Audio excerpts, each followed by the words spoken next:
Ini merupakan bentuk program yang baru dari Salihara. Kalau kuliah umum publik biasa kami lakukan, namun pada sore ini sengaja kami membuat sebuah acara yang lebih tertutup. Ya, intinya ada bayaran untuk fotokopi makalah, snack dan sebagainya. Dan pada kesempatan ini yang akan memberikan kelas adalah Romo Setio Wibowo. Beliau studinya di STF Jakarta, kemudian di Italia, kemudian di Prancis. Anda bisa baca biodata yang sudah kami kirim melalui buku program. Dan Romo Setio juga di Salihara bukan orang yang asing, sering mengisi acara diskusi dan kuliah. Pernah sebelum ini berkuliah tentang Nietzsche dan Albert Camus pada tahun yang lalu. Dan pada sore ini, setiap hari Sabtu, 4 Sabtu ke depan, Romo Setio akan memberikan ceramah, memberikan kelas tentang keutamaan dalam filsafat Yunani klasik. Dan untuk membedakan antara program kelas filsafat ini dengan kuliah publik, kalau kuliah publik itu temanya lebih ke soal soal yang berhubungan dengan katakanlah publik ya, tentang etika politik, tentang seksualitas, tentang erotika. Tetapi untuk kelas ini mungkin lebih pada kelebihan individu mungkin ya Romo ya, tujuannya untuk memberikan semacam tambahan pengetahuan yang lebih kepada kelebihan individu itu sendiri. Selamat sore semuanya. Mulai sore ini saya ingin menawarkan pembahasan kurang lebih akademis tentu saja ya, barangkali itu yang dimaksud Mas Guntur dengan model baru ini, tentang keutamaan. Apa itu keutamaan dalam tradisi filsafat klasik tentu saja, karena itu yang menjadi kajian saya selama ini. Untuk bagian pertama, hari ini kita akan melihat keutamaan sebagai phronesis, sebagai pengetahuan dalam kajian Socrates dan Platon. Saya akan menggunakan salah satu bab yang sudah saya tambah-tambahi sedikit dari buku saya terbit tahun lalu, Arete, Hidup Sukses Menurut Platon. Kata hidup sukses ini adalah kata pasar saja begitu ya, untuk mengatakan arete sebagai keutamaan, artinya sebagai optimalnya daya-daya terbaik dari manusia. Minggu depan, arete atau keutamaan optimalnya daya terbaik manusia ini akan kita bahas dari perspektif Aristoteles yang mengatakan keutamaan adalah jalan tengah. Jadi bagaimana kita hidup optimal dengan jalan tengah. Sementara nanti di Stoicisme, jadi kalau Platon itu abad ke-4 sebelum Masehi, Aristoteles abad ke-4, abad ke-3 sebelum Masehi, kemudian Stoicisme, terutama imperial, abad 1, abad 2 setelah Masehi, kita akan melihat keutamaan bagaimana itu dipraktekkan sebagai upaya menggapai yang disebut ataraksia atau apatheia. Bagaimana supaya kita punya benteng jiwa yang teguh sehingga tidak terombang-ambing dalam kehidupan yang kacau balau. Dan terakhir nanti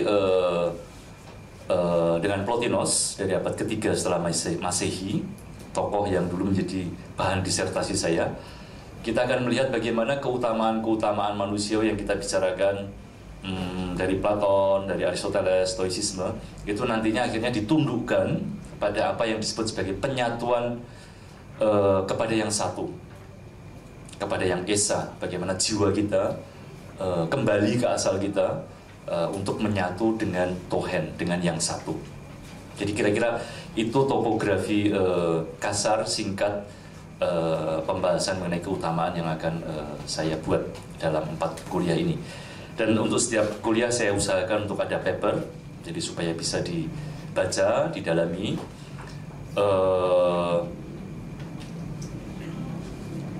Tentu saya berusaha semaksimal mungkin memberikan rujukan-rujukan akademis dalam paper ini, tetapi itu juga tidak mutlak begitu ya. Bagi saya yang penting kalau teman-teman sekalian bisa masuk dalam cara berargumentasi itu sudah cukup ya. Mengenai perdebatan akademisnya itu saya kira nanti masing-masing bisa mendalaminya sendiri-sendiri. Baik, kita akan langsung masuk ke Platon. Keutamaan adalah pengetahuan. Saya akan mengikuti saja teks yang sudah ada. Jadi nanti Anda akan punya 1 jam untuk bertanya, untuk klarifikasi. Tetapi juga kalau ada yang ingin mendebat, ya silahkan ya, dengan perspektif-perspektif baru yang mungkin sudah Anda pelajari. Kita mulai dengan halaman 1. Menjadi utama atau mampu mewujudkan semua potensi sehingga menjadi excellent adalah istilah lain untuk apa yang oleh orang Yunani disebut arete atau keutamaan. Sejauh yang paling sejati dari jiwa manusia adalah rasionya, menurut Platon, maka hidup mengikuti tuntutan rasio artinya berkeutamaan. Dan orang yang berkeutamaan dengan sendirinya, menurut Platon, berbahagia. Jadi, kajian mengenai keutamaan adalah kajian untuk mencapai hidup bahagia. Maaf, saya selalu mengucapkan Platon ya. Mungkin Anda lebih akrab dengan kata Plato. Lebih karena saya mau kembali ke istilah Yunaninya, memang Platon ya. Bahasa Jerman memakai Platon, bahasa Italia memakai Platon, bahasa Spanyol memakai Platon, bahasa Perancis memakai Platon. Hanya orang Inggris dan Belanda yang mengatakan Plato. Lalu kita ikut-ikutan memakai Plato. Maka ya sudah, saya ingin membiasakan teman-teman untuk kembali ke istilah Yunaninya, jadi dengan kata Platon. Apa itu arti keutamaan? Saya memakai rujukan dari para Helenis di Perancis yang mengatakan bahwa keutamaan dalam bahasa Yunani, arete, merujuk pertama-tama pada ciri khas yang berkaitan dengan fungsi optimal suatu hal. Keutamaan sesuatu atau keutamaan seseorang adalah ketika ciri yang menjadi karakter khasnya mewujud secara optimal, secara maksimum. Maka dalam arti itu bisa dipahami bahwa Platon berbicara tentang keutamaan mata, aretenya mata, keutamaan telinga, keutamaan anjing, aretenya kuda. Seekor kuda akan disebut memiliki arete atau utama manakala dia bisa berlari dengan cepat. Sebuah telinga adalah utama atau optimal ketika ia berfungsi baik, artinya bisa untuk mendengarkan. Ia juga berbicara tentang keutamaan seorang ahli bangunan dan keutamaan politisi.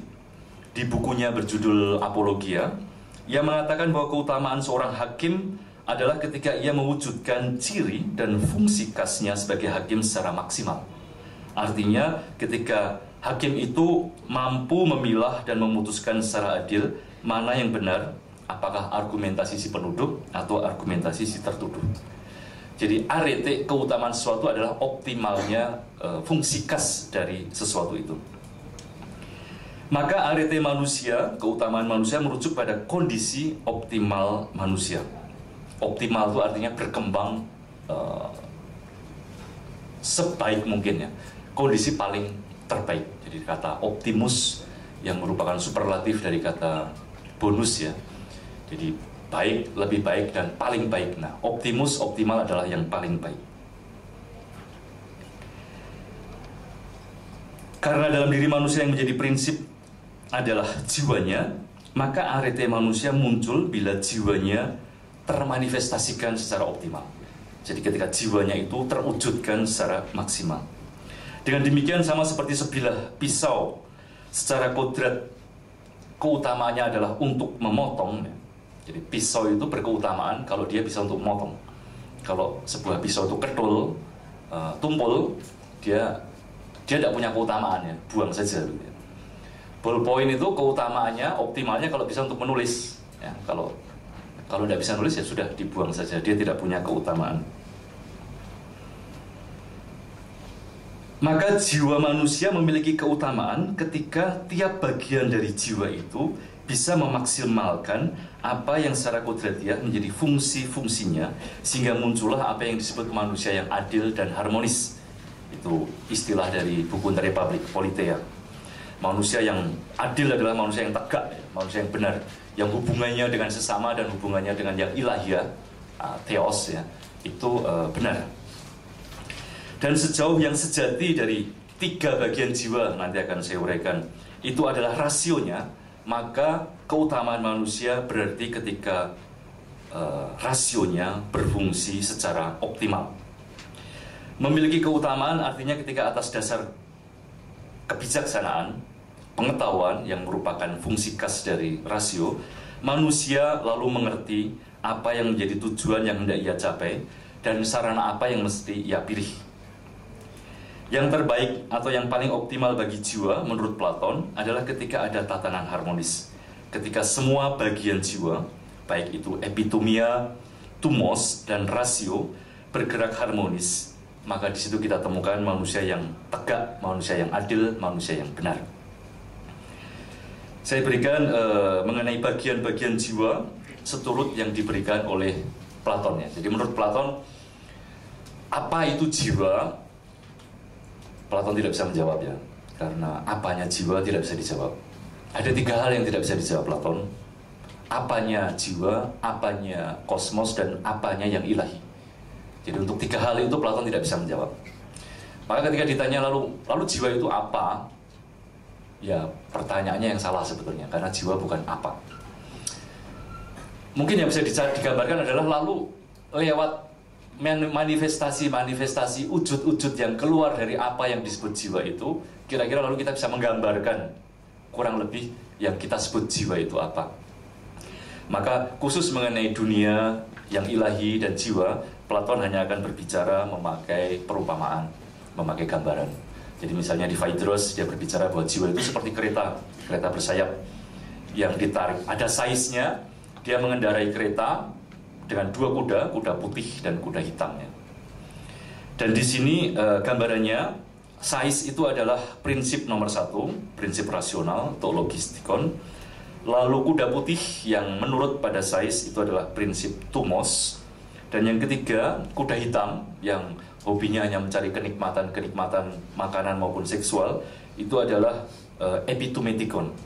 Jadi kira-kira gambarnya seperti itu, seolah-olah ada 3 bagian yang kemudian dari cara interaksi antara 3 bagian itu, lalu Platon memberikan definisi yang rumit mengenai jiwa. Dia mengatakan bahwa jiwa adalah autokineton. Jiwa adalah gerak yang menggerakkan dirinya sendiri. Itulah definisi intelektual, definisi dialektis yang bisa kita cari di teks-teksnya Platon, baik di buku Phaedrus maupun buku Nomoi, ketika kita mau mencari definisi tentang jiwa.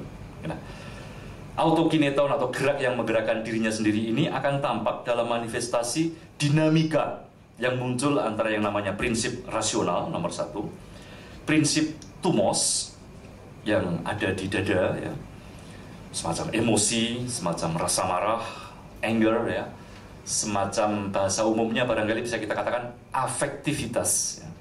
Sesuatu yang tidak ada kaitannya dengan rasio tapi afek ya di dada. Dan terakhir adalah desire the pleasures of nutrition and generation and their kind. Jadi prinsip atau bagian ketiga jiwa adalah yang terletak di perut ke bawah, yang menghendaki segala bentuk kenikmatan dalam bentuk makanan dan generasi, artinya menurunkan anak atau kenikmatan seksual. Manusia memiliki secara internal 3 daya itu, dan 3 prinsip itulah yang selalu berkompetisi, berkonflik ya, antara apa yang kita pikirkan, apa yang kita rasakan, dan apa yang kita inginkan itu ya. Sehingga dari dinamika itulah lalu dikatakan oleh Platon, jiwa adalah gerak yang menggerakkan dirinya sendiri. Dan di antara 3 prinsip itu tentu Platon mempunyai preferensi bahwa rasiolah, logistikon yang seharusnya memimpin tumos, memimpin epitumetikon. Digambarkan epitomia itu seperti binatang monster dengan kepala banyak yang hasratnya kemana-mana dan gelap ya. Atau kalau dalam bahasanya Sigmund Freud mungkin itu id ya. Tumos adalah prinsip kemarahan, terutama kemarahan atau emosi atau rasa sedih ya, karena melihat sesuatu yang tidak adil. Rasio adalah apa yang menimbang, yang membuat kita memikirkan, memutuskan bahwa ini adalah yang terbaik yang harus dilakukan. Jadi kalau gambarannya rasio jelas, gambaran epitomia saya kira jelas juga ya, bahwa kita ada desire tak terbatas, baik dalam segi kualitas maupun kuantitas untuk makan, minum, dan seks. Maka tumos mungkin gambarannya itu adalah ketika kemarin ada semifinal Barcelona lawan Chelsea ya. Begitu Barcelona tersingkir dari final Piala Champion ya, mungkin banyak, kalau Anda fans Barcelona ya, Anda mungkin merasa ini tidak adil gitu ya. Anda tiba-tiba disergap sesuatu yang sedih gitu ya. Merasa tidak adil. Mengapa kesebelasan yang begitu baik, begitu bagus kalah ya? Karena harus bermain melawan bis yang diparkir di depan gawang. Artinya ada 9-10 pemain di depan gawang. Nah ini kan rasa marah, rasa sedih karena ada ketidakadilan yang terjadi begitu ya. Yang tidak ada hubungannya dengan rasio. Tidak ada hubungannya dengan rasio. Tapi kita ikut larutnya, seolah kita ini orang Katalan, orang Barcelona. Padahal apa hubungannya kita dengan orang Katalan gitu ya? Lebih layak kita jadi fansnya Persija daripada fansnya Barcelona. Tapi itulah, yang tumos itu nggak rasional. Tumos itu sesuatu yang memang bergerak begitu saja, berkaitan dengan harga diri, rasa kecewa, rasa marah ya. Figurnya adalah tentara, yang karena hasratnya untuk membela NKRI ya, lalu ya sudah, pikiran itu tidak ada. Yang terpenting adalah NKRI itu ya, harga mati ya. Kalau istilahnya sudah harga mati ya jangan diskusi gitu ya. Dan harga mati itu ketika tentara bilang begitu, tidak ada hubungannya dengan makan, minum, dan seks. Tentara adalah orang-orang yang tidak peduli dengan itu, paling tidak ketika dilatih ya. Atau dengan kata lain, epitomia adalah hasrat akan uang. Karena makan, minum, seks menurut Platon itu sarana untuk mencapainya adalah uang. Jadi ketika tentara mengatakan NKRI, itu tidak ada hubungannya dengan hasrat akan uang, tapi lebih sebagai kebanggaan ya. Semacam keyakinan bahwa ya Indonesia harus seperti ini. Tindakan-tindakan yang dipilih dan dilakukan manusia selalu mencari apa yang terbaik bagi dirinya, karena secara internal seorang tahu bahwa sama sekali tidak ada untungnya berbuat sesuatu yang tidak baik, yang akan merusak tatanan harmonis dalam dirinya. Dan karena selalu bertindak untuk harmoni dirinya sendiri, manusia tidak akan pernah melakukan secara sadar sesuatu yang berakibat buruk baginya. Ini adalah salah satu implikasi dari definisi keutamaan sebagai pengetahuan, pikiran, yang nanti pada bagian akhir ya akan saya telisik secara lebih mendetail, bahwa akhirnya bagi Platon, kalau ada orang jahat, itu karena dia tidak tahu. Nah, jadi kejahatan adalah ignoransia, kejahatan adalah karena ketidaktahuan. Tapi untuk sampai ke situ, saya kira nanti kita pelan-pelan mesti memahami dulu, supaya tidak cepat-cepat lalu menjudge Platon mengatakan hal-hal yang tidak masuk akal. Jadi secara sadar orang tidak akan memilih apa yang buruk bagi dirinya sendiri. Demikian juga hal-hal buruk yang menimpa orang yang sudah harmonis tidak akan mempengaruhinya untuk membalas tindakan buruk dengan keburukan. Ketidakadilan atau kejahatan dari luar tidak akan pernah menyentuh dan mempengaruhi orang yang jiwanya sudah adil, jiwanya sudah tegak, sudah benar. Itu makanya Sokrates menyimpulkan bahwa bagi Sokrates sendiri, lebih baik diperlakukan secara tidak adil daripada melakukan ketidakadilan. Jadi ketika Sokrates dihukum, lalu teman-temannya bilang, ini Sokrates sudah kita siapkan jalan untuk lari, nanti kamu hidup di pengasingan saja, kita biayai semuanya. Sokrates tahu bahwa dia dihukum secara tidak adil dengan saksi-saksi palsu. Tapi Sokrates menolak ya, untuk lari menghadapi hukuman mati yang sudah dia sepakati. Dan pada kesempatan itu Sokrates mengatakan, lebih baik saya diperlakukan tidak adil, dihukum secara tidak adil, daripada melakukan ketidakadilan. Artinya melanggar hukum polis yang sudah dia terima. Keadilan dalam arti kebenaran, ketegakan hubungan dengan sama dan yang ilahi adalah kebaikan tertinggi bagi jiwa yang dicari lepas dari kriteria instrumental apapun. Di mata Platon, sejauh keadilan adalah kebaikan, maka ia selalu menguntungkan, dan ia yakin bahwa injustice can never be more profitable than justice. Hidup adil bagi Platon akan dia bela dalam buku Politeia ya, sebagai sesuatu yang membahagiakan. Bila optimalisasi jiwa adalah ketika manusia adil benar, maka sebaliknya kejahatan terbesar terhadap jiwa adalah ketidakadilan, ketidakbenaran. Saat manusia hidup jahat dan sembrono, dalam diri orang itu tidak ada harmoni, melainkan perang saudara, sakit, keburukan. Jadi keadilan adalah gambarannya ketika rasio itu sebagai size, dia bisa mengendalikan tumos dan epitomia, bisa mengendalikan kuda hitam dan kuda putih. Sementara ketidakadilan adalah ketika size tidak berdaya, ya.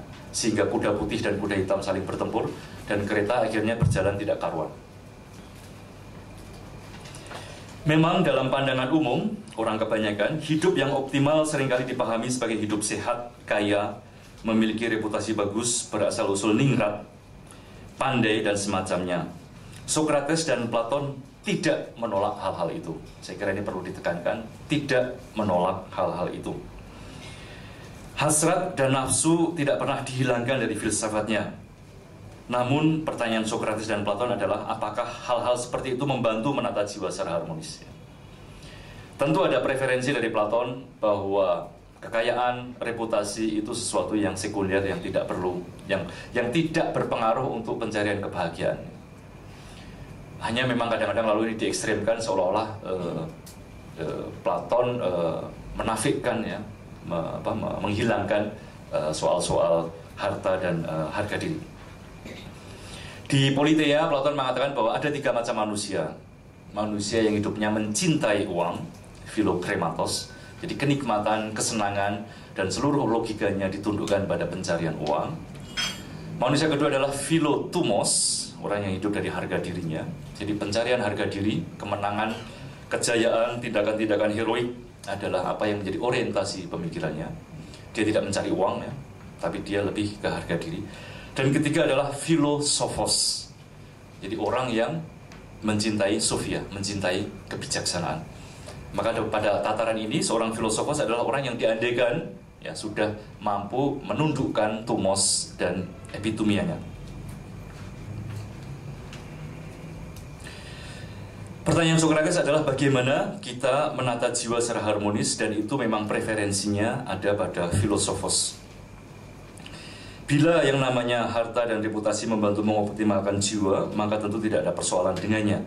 Namun jika hal-hal tersebut, pencarian harta benda dan reputasi, membuat tatanan jiwa rusak, maka harus dikendalikan. Itu makanya saya bilang ada preferensi dari Platon.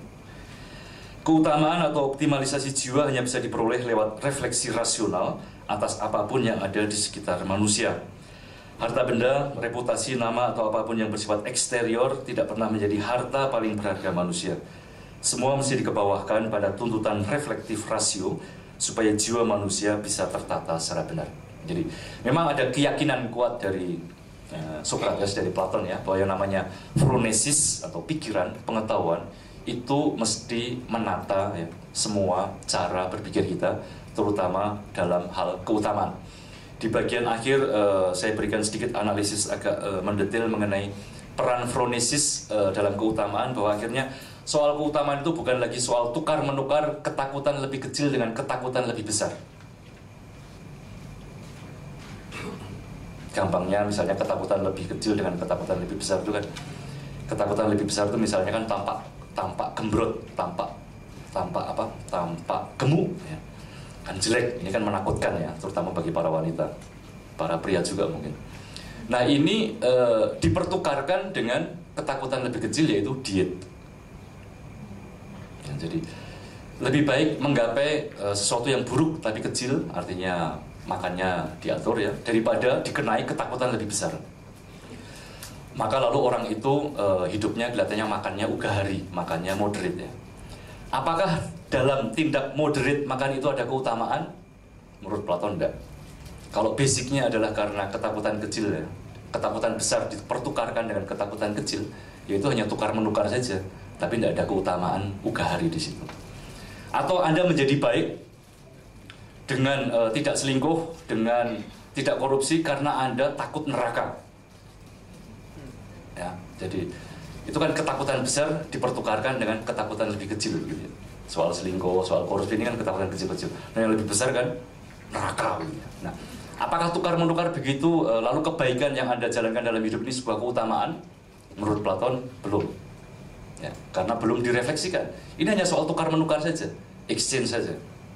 Nah, hanya kalau dalam bahasa Latinnya doudes, ya. Saya memberikan sesuatu supaya saya menerima sesuatu. Sejauh hidup manusia kita hanya ditundukkan pada logika dagang seperti itu, menurut Platon belum optimal, ya. Harus ada sesuatu yang lebih dalam yang namanya phronesis, namanya pemikiran untuk menimbang bahwa akhirnya ketika Anda berbuat baik itu sungguh-sungguh karena Anda yakin baik, bukan karena soal tukar-menukar tadi itu. Itu di bagian agak belakangnya. Keutamaan adalah pengetahuan.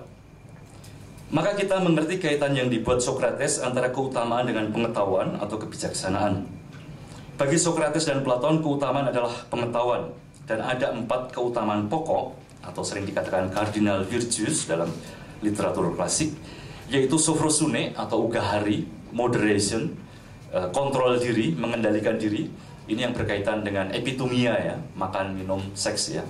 Ini keutamaannya yang terutama adalah Anda mampu mengontrol diri dalam soal-soal itu. Lalu keberanian, Andrea, ini berkaitan dengan tumos ya. Jadi soal harga diri, soal emosi, yang dibutuhkan adalah keberanian di depan rasa takut dan rasa cemas. Lalu ada keutamaan yang namanya Sophia, keutamaan kebijaksanaan untuk pengetahuan pikiran kita.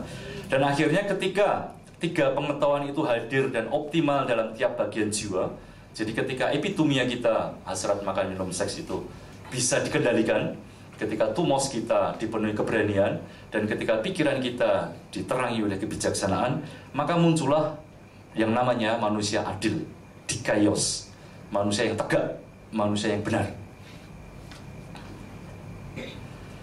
Dari keempat keutamaan ini, pengetahuan kebijaksanaan atau phronesis, Sophia, adalah keutamaan yang mencerahi dan mengilhami keutamaan-keutamaan lainnya.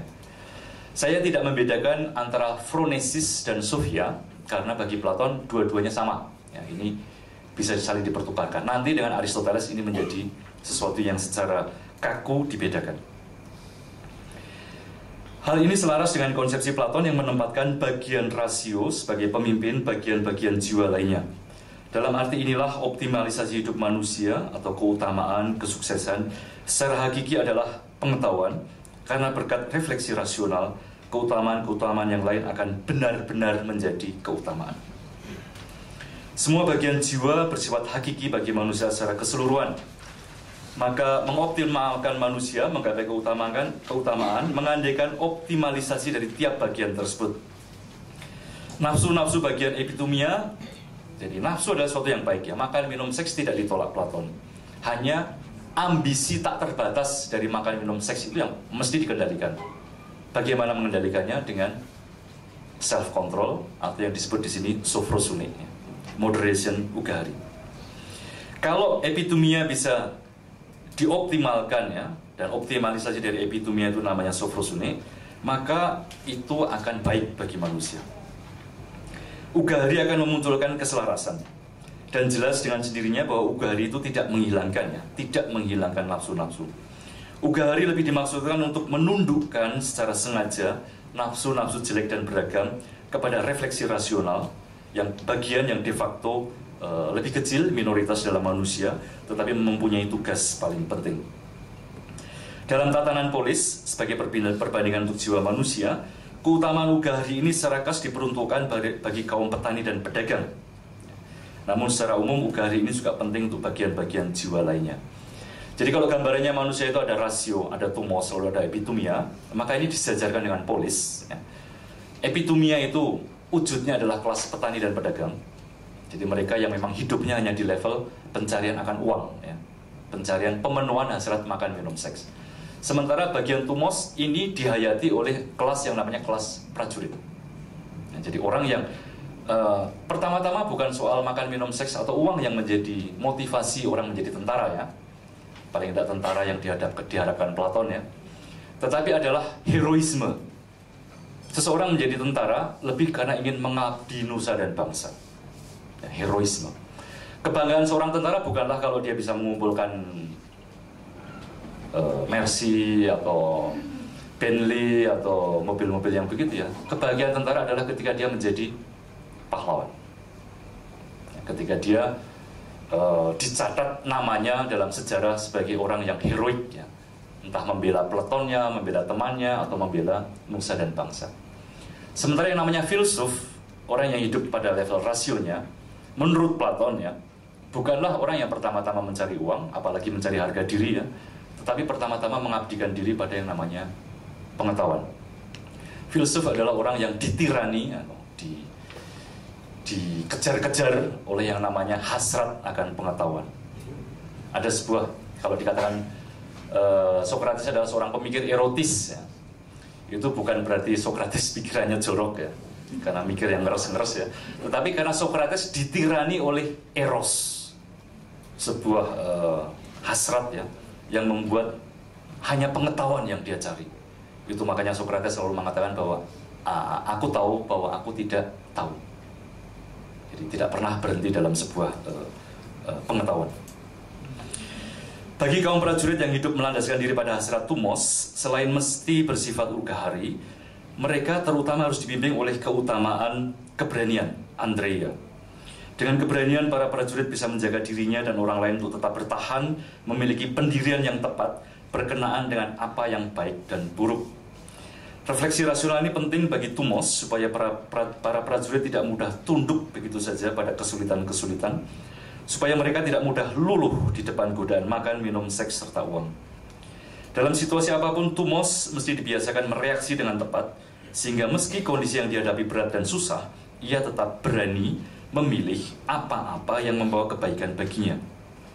Dan untuk itu, menurut Platon di buku Politeia, tumos perlu dilatih dengan pengalaman kepahitan, kesenangan, penderitaan, dan ketakutan, supaya terbiasa, tidak takut, dan lari seperti pengecut di depan kesulitan, serta mampu bertahan dalam keyakinan akan kebaikan, misalnya memegang teguh hukum dan aturan yang harus ia jalankan.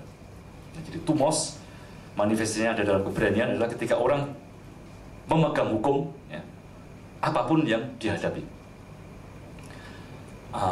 Kan ada cerita itu ya, seorang polisi, tapi di zaman Orde Lama dulu. Polisi ketika menyetop sebuah mobil lagi jalan melanggar ini, lalu yang keluar ternyata Sri Sultan Hamengkubuwono gitu. Ini polisi ini tahu nih bahwa yang mau dia tangkap ini Sri Sultan begitu ya. Tapi dia toh tidak gentar ya di depan ketakutan karena berhadapan dengan orang besar ini. Maka meskipun dia tahu itu adalah Sri Sultan, dan Sri Sultan ngebut melawan arah karena harus cepat-cepat sampai di tempat itu, tetap dia tilang ya. Tetap dia tilang karena Sri Sultan melanggar aturan. Ya, jadi di depan ketakutan dan kecemasan, seorang prajurit harus memegang teguh hukum. Ini tidak mudah. Atau di depan godaan uang misalnya begitu ya. Nah, bagaimana Anda memegang hukum? Ya? Kalau mungkin Anda menawarkan pada Pak Polisi hanya 10.000, mungkin godaannya nggak besar ya. Tapi kalau Anda menawarkan 1 amplop gitu ya, Pak Polisi ini saya cepat-cepat 1 amplop gitu ya. Nah ini berat ya untuk memegang hukum dalam kondisi seperti itu. Nah, tumos perlu dilatih supaya orang punya keberanian di depan situasi seperti itu.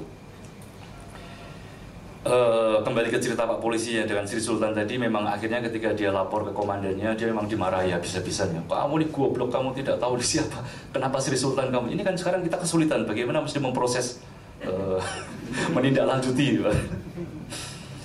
Untungnya kabar itu sampai ke atas, ke Jakarta, sehingga akhirnya yang ditegur adalah komandannya ya. Pak Polisi itu dibenarkan tindakannya. Semoga akan ada cerita yang bagus lagi ya di zaman kita untuk hal seperti itu. Bagian jiwa yang tertinggi adalah rasio yang tugasnya membimbing supaya tumos memiliki pengetahuan yang benar mengenai apa-apa yang mesti ditakuti atau dihadapi, serta supaya epitumia dalam pencarian pemenuhan nafsu makan, minum, dan seks tidak liar, melainkan diarahkan pada kebaikan. Rasio yang optimal adalah rasio memiliki sofia. Jadi rasio itu optimal ketika dia dibimbing ya, atau dia menjadi kebijaksanaan. Jadi daya jiwa yang namanya rasio menurut Platon itu adalah berkeutamaan atau optimal ketika dia bijaksana. Jadi bukan sekedar pinter ya. Karena ada orang-orang yang rasionya sangat berkembang di zaman itu, namanya kaum sofis. Di mana otaknya sangat pandai, tapi hanya dia pakai untuk membuat pendengarnya bingung,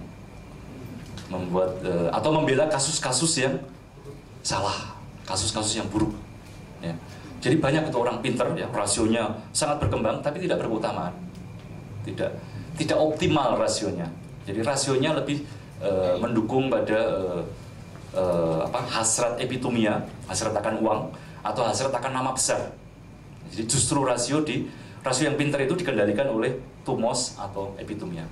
Maka jangan heran kalau Anda melihat juga banyak orang pintar ya, doktor, profesor, ketangkap korupsi atau membela orang-orang yang dalam persepsi masyarakat dianggap koruptor. Sesuatu yang memang mungkin terjadi ya, karena tidak ada sofia dalam rasionya.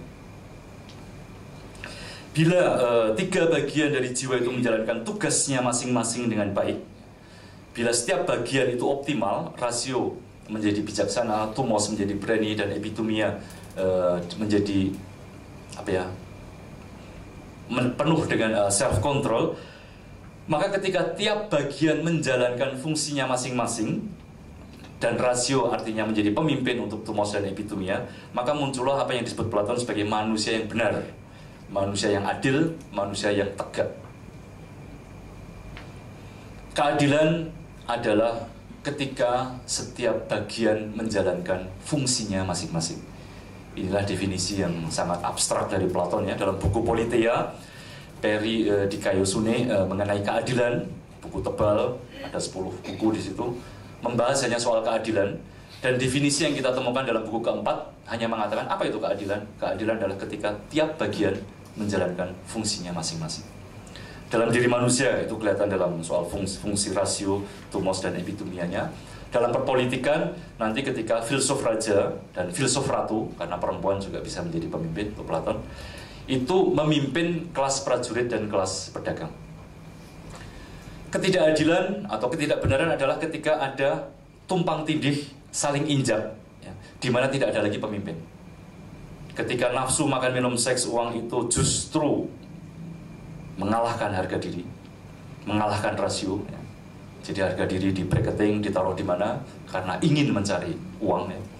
Rasio apalagi begitu ya. Muncullah manusia yang tidak adil, manusia yang tidak benar. Atau ketika tumos, hasrat menggebu-gebu akan reputasi harga diri itu begitu besar ya, sehingga soal uang dia kebawakan, tapi rasio juga dia kebawakan. Ketika harga diri itu menjadi yang utama, maka lalu bisa kita lihat misalnya dalam laporan utama terakhir majalah Tempo ya, fenomen geng ya, geng motor terakhir itu. Jadi ketika harga diri tersinggung, ya, harga diri korps ya, tersinggung, maka muncullah fenomen seperti itu ya. Jadi manusia yang tidak adil adalah manusia yang disetir oleh harga dirinya, tumosnya, sehingga pertimbangan rasional dia buang dan memunculkan fenomena geng seperti itu. Atau kalau dalam perpolitikan, ketika uang menjadi panglima bagi politik, ketika para pedagang dianggap satu-satunya orang kompeten yang memimpin politik, maka kita akan punya negara yang tidak adil, negara yang tidak benar. Atau ketika tentara, tumos itu dianggap, atau tumos merasa diri memiliki kompetensi untuk memerintah, maka lalu kita punya fenomen di mana negara lalu menjadi tangsi. Kita sudah mengalami selama Orde Baru bagaimana negara ini diurus seperti barak. Semua harus berseragam, semua harus tunduk, ya, semua harus ikut ya. Nah, rezim yang ideal adalah rezim ketika, menurut Platon paling tidak ini, ketika para filsuf ya, dengan pemikirannya, dia bisa mengendalikan tentara dan mengendalikan pedagang demi kebaikan, demi kebenaran dari polis tersebut. Keutamaan sofia, pengetahuan kebijaksanaan dicapai manakala rasio manusia memahami apa-apa yang bersifat intelligible atau sering dikatakan ideal. Pemahaman ini bersifat ganda. Di satu sisi, untuk sampai ke sofia, orang harus melakukan purifikasi dan dialektika. Jadi, untuk sampai ke yang intelligible, pengetahuan, manusia mesti melakukan pemurnian. Bisa menundukkan epitomianya, bisa menundukkan tumosnya. Di sisi lain, setelah sofia diterima, ia mesti turun lagi untuk menerangi dan mencerahi apa-apa yang menjadi objek indrawi bagian-bagian jiwa yang lebih rendah. Ini dalam alegori gua, dalam buku Politeia ya, ketika orang untuk mencapai pengetahuan intelligible dia harus keluar dari gua, lalu dia turun lagi. Itulah kira-kira manifestasi dialektika bagaimana orang bisa menjadi adil, menjadi benar. Jadi menundukkan aspek-aspek gelap dalam dirinya untuk mencapai matahari. Tapi setelah sampai di situ, jangan berhenti di atas. Turunlah supaya aspek-aspek gelap itu diterangi. Di tataran keutamaan sofia, manusia mengerti sebenar-benarnya kebaikan. Ya, jadi kalau dia sudah sampai atas, dia sudah tahu apa itu yang baik, sungguh-sungguh baik. Dan kalau sungguh-sungguh tahu mengenai apa itu yang baik, maka lalu dia akan mengarahkan seluruh bagian jiwa supaya kebaikan yang diarah epitomia, makan minum seks itu kan juga kebaikan ya. Kebaikan yang diarah tumos, harga diri juga kebaikan. Supaya kebaikan-kebaikan itu diterangi ya, secara sebenar-benarnya sehingga orang lalu tidak tertipu oleh kebaikan-kebaikan epitomia dan tumos yang seringkali hanya bersifat bayang-bayang. Saya berikan skemanya pada halaman 5 itu. Nous, dianoia atau logistikon itu pikiran, ada di kepala manusia, keutamaannya adalah, atau mungkin dibaca dari bawah ya. Jadi epitomia, perut ke bawah, perut ginjal ke bawah, itu keutamaannya terutama kelas petani pedagang adalah sofrosune, pengendalian diri. Tumos antara leher dan diafragma, jadi di dada ya, jantung. Keutamaan yang dituntut pada kelas prajurit adalah sofrosune dan andreia. Jadi mampu mengendalikan diri dan memiliki keberanian. Sedangkan paling tinggi pada kelas para pemerintah, the guardians, adalah orang yang simbolisasinya ada di nous, dianoia, logistikon, kepala manusia. Dia mesti memiliki keutamaan sofrosune, andreia, dan sofia, tiga-tiganya ya. Jadi kelas pedagang epitomia itu tidak diharapkan memiliki sofia ya. Kelas prajurit juga tidak diharapkan memiliki sofia ya. Yang diharapkan memiliki sofia hanyalah filsuf ya, supaya dia bisa menerangi sampai ke bawah. Nah, kalau tiga bagian ini lalu berfungsi baik, maka muncullah yang namanya dikaiosune, keadilan, kebenaran dalam arti ketegaan. Saya berikan definisi di sini mengenai tentang 4 keutamaan ya, cardinal virtues. Jadi keutamaan sofia bisa nanti didalami sendiri. Lalu keutamaan andreia, keutamaan keberanian yang dilakes dibahas masih secara gerambiang, tetapi nanti di politeia dikembangkan menjadi lebih tajam, di mana Platon membedakan ada keberanian irasional, keberanian normal biasa, keberanian politis, dan akhirnya keberanian filosofis. Lalu halaman 7 itu keutamaan temperansia, sofrosune, self-control, yang berguna untuk kelas pedagang. Lalu keempat ini gambaran mengenai keutamaan apa itu keadilan, kebenaran menurut Platon. Lalu penyejajaran antara manusia dan masyarakatnya. Mungkin tidak terlalu jelas ya, jadi saya bacakan saja. Yang sebelah kiri ini ruler, yang bagian kiri adalah the just state ya, negara yang adil. Sebelah kanan adalah the just soul, jiwa yang adil. Rulers, lalu reason sejajarnya, auxiliaries atau para pembantu, para prajurit, itu adalah spirit atau tumos. Lalu paling bawah productive class itu pedagang, ya, petani pedagang. Appetite, nafsu-nafsu ya, appetitus bahasa Yunani, bahasa Latin, itu merujuk pada epitomia, pada nafsu makan, minum, dan seks. Jadi ada dikaitkan ya bahwa definisi tentang jiwa, harmonisnya atau adilnya sebuah jiwa itu berkaitan dengan harmonis adilnya sebuah negara. Dan ada kesejajaran dari 3 kelas ini. Sebuah ide yang tidak murni berasal dari Platon ya, mengenai pembagian 3 jiwa ini, tripartisi ini. Sebuah ide yang berasal dari secara umum konteks Indo-Eropa. Jadi budaya Indo-Eropa yang sejak sekian ribu tahun yang lalu memang mendefinisikan masyarakat sebagai ada masyarakat pedagang yang cirinya adalah memang berdagang.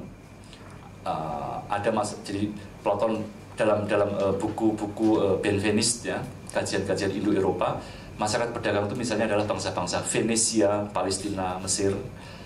Lalu ada masyarakat petempur, masyarakat yang sukanya perang itu adalah orang-orang Eropa ya, yang memang bahkan kolonialisme dan sekarang ini kan semua orang Eropa yang berperang ya.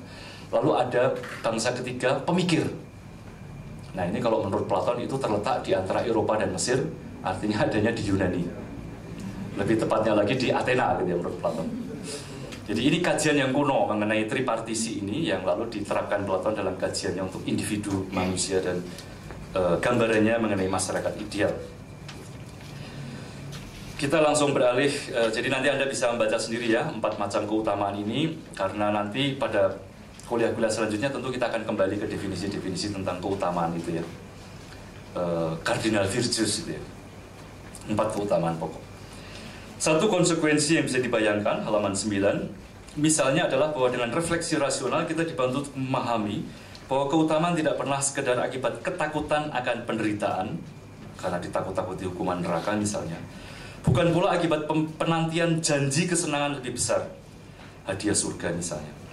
Keutamaan seperti ini bukanlah keutamaan yang sejati, melainkan hanyalah bayang-bayang keutamaan saja. Tampaknya saja orang berkeutamaan, tetapi sebenarnya tidak. Sebenarnya hidup dalam sebuah teater bayang-bayang. Skiagrafia, semacam kalau Anda pernah melihat wayang, wayang, pertunjukan wayang kulit ya, itu kan teater bayang-bayang sebetulnya. Yunani juga sudah ada ya wayang seperti itu. Dengan refleksi rasional kita disadarkan bahwa keutamaan bukanlah soal tukar-menukar satu kesenangan dengan kesenangan lainnya, tukar-menukar sebuah rasa takut, rasa sakit dengan rasa sakit yang lainnya, ketakutan yang satu dengan ketakutan lainnya. Keutamaan bukanlah tukar-menukar kenikmatan, rasa sakit atau ketakutan yang lebih besar dengan kenikmatan, rasa sakit, ketakutan yang lebih besar, ya, lebih kecil, Sejauh logiknya adalah logic of pleasure, logik rasa senang, rasa nikmat ya. Artinya kita masih hidup di level epitomia. Jadi hukum kita sebetulnya belum sampai ke tataran rasional ya. Kita masih memakai logik senang nggak senang, logik nikmat nggak nikmat, logik takut nggak takut. Di mata Platon, satu alat penukar yang sah, yang dengannya semua harus dipertukarkan, di Phaidon ya, buku tentang immortalitas jiwa itu, dia sebut adalah phronesis, pemikiran. Dengan teori semacam ini, Platon mengajak kita mengerti bahwa keutamaan adalah benar-benar keutamaan sejauh dipikirkan demi kebaikan tertinggi. Ugahari bukanlah sekedar kehati-hatian, apalagi demi sebuah nafsu lain, misalnya supaya memiliki appearance, penampakan body yang menarik. Ugahari adalah keutamaan manakala dengan refleksi rasional, tindakan itu ditujukan demi kebaikan jiwa. Mengurangi makan, mengurangi kelekatan pada rasa nikmat di lidah, dimaksudkan supaya perhatian seseorang tidak melulu tertuju pada makanan atau hal-hal yang lekat pada tubuhnya. Kalau sudah dipikirkan seperti itu dan dipikirkan demi kebaikan jiwa secara lebih umum, maka keutamaan akan bisa menjadi benar-benar keutamaan. Dalam buku Phaidon, Platon mengatakan bahwa orang biasanya berpikir keutamaan muncul manakala kita mengorbankan sebuah kesenangan, artinya menerima sebuah rasa sakit, demi kesenangan lain yang lebih besar. Orang dianggap berkeutamaan rajin belajar, manakala demi nilai yang bagus ia berani mengorbankan waktu tidurnya. Lebih baik capek dan sedikit mengantuk asalkan mendapat nilai bagus, katanya. Orang dianggap memiliki keutamaan berani ketika ia memilih mati di medan pertempuran daripada jatuh ke tangan musuh. Ia rela mati, menerima sebuah rasa sakit demi menghindari rasa sakit yang lebih besar. Dia rela mati, ya, artinya menerima sebuah kesakitan demi menghindari rasa sakit lebih besar. Artinya kalau kamu ketangkap, kalah perang lalu disiksa, ini kan lebih menakutkan, lebih mengerikan. Benarkah kalau seorang prajurit meninggal seperti itu, dia sudah memiliki keutamaan? Ya? Anak yang rajin belajar tanpa wayangan, jadi ketika Anda belajar dan tidak usah lembur-lembur sampai malam ya, melainkan secara teratur belajar, bukankah dia lebih utama daripada anak yang terbiasa last minute menyiapkan ujian? Orang yang gugur di medan laga karena sengaja menjadikan diri sasaran tembak musuh demi menghindari risiko ditangkap, masih bisakah dikatakan pemberani? Ataukah yang lebih gagah berani adalah orang yang bertempur habis-habisan meski jumlah pasukannya lebih kecil dan berani mengalami penangkapan bila terpaksa harus menyerang? Kalau pakai pemikiran rasional dalam katakan matriks yang dibuat Platon, tentu orang yang berani menghadapi ketakutan seperti itu sampai ujung yang akan disebut pemberani. Bukan orang yang karena mati di medan tempur karena takut ditangkap. Orang seperti itu belum sampai ke keutamaannya sebenarnya. Keutamaan yang sekedar menukarkan rasa senang dengan kesenangan lainnya yang lebih besar atau menukarkan rasa sakit lebih besar dengan rasa sakit yang lebih kecil bersifat ambigu dan tidak pasti. Ambigu karena dalam logika tukar-menukar kita menaklukkan sebuah ketakutan dengan tetap menundukkan diri pada sebuah ketakutan yang lebih besar. Di situ kita tetap menjadi budak rasa senang atau rasa sakit. atau budak dari epitomia. Lebih lanjut, model tukar-menukar itu tidak pasti karena tergantung pada penilaian subjektif yang kalau dianalisis secara rasional akan terbukti relatif. Menurut Platon, satu-satunya alat tukar yang sah untuk mendapatkan keutamaan adalah pemikiran atau pengetahuan. Hanya pemikiranlah yang bisa memberikan landasan stabil dan objektif untuk menelisik sejauh mana sebuah motif tindakan benar-benar merupakan keutamaan atau tidak. Hanya lewat pemikiran dan pengetahuan yang benar, orang bisa sejauh mungkin menyerupakan dirinya dengan yang ilahi. Ini kata-kata Platon dalam bukunya Theaitetos. Bila manusia tahu bahwa ia diajak menyerupakan dirinya dengan yang ilahi, ia akan menggunakan pemikirannya untuk mendukung upayanya itu. Pemikiran memang tidak dengan sendirinya membuat orang berkeutamaan. Namun pemikiranlah yang memberikan landasan argumentatif bagaimana seseorang bisa memilih menjadi berkeutamaan atau tidak. Di mata Platon, pemikiran dan pengetahuan adalah syarat bagi munculnya keutamaan. Meskipun, sebagaimana nanti kita akan lihat, hasrat akan kebaikan juga perlu ditanamkan supaya pengetahuan akan kebaikan efektif. Dalam buku Arete ini, memang akhirnya kan saya problematisir bahwa persoalan pokok dalam keutamaan sebetulnya adalah soal membentuk hasrat, ya, membentuk eros. Bagaimana, misalnya, semua orang ingin berbuat baik, semua orang tahu bahwa berbuat baik itu baik, ya, tapi kan tidak semua orang menghasratinya. Masalahnya kan seringkali di situ. Semua tahu bahwa yang baik itu harus dilakukan, tapi tidak semua menginginkannya. Nah, mengapa orang tidak menghasrati berbuat baik? Padahal secara rasional dia tahu bahwa kebaikan yang harus dilakukan. Ini adalah problem pembentukan eros, pembentukan hasrat. Yang di buku Politeia tentu diuraikan dengan panjang lebar, ya, dalam kurikulum polisnya. Konsekuensi dari konsepsi Sokratik bahwa keutamaan sejatinya adalah pengetahuan akan tampak dalam sikap hidup sehari-hari orang yang percaya sepenuhnya pada kebaikan. Bagaimana maksudnya?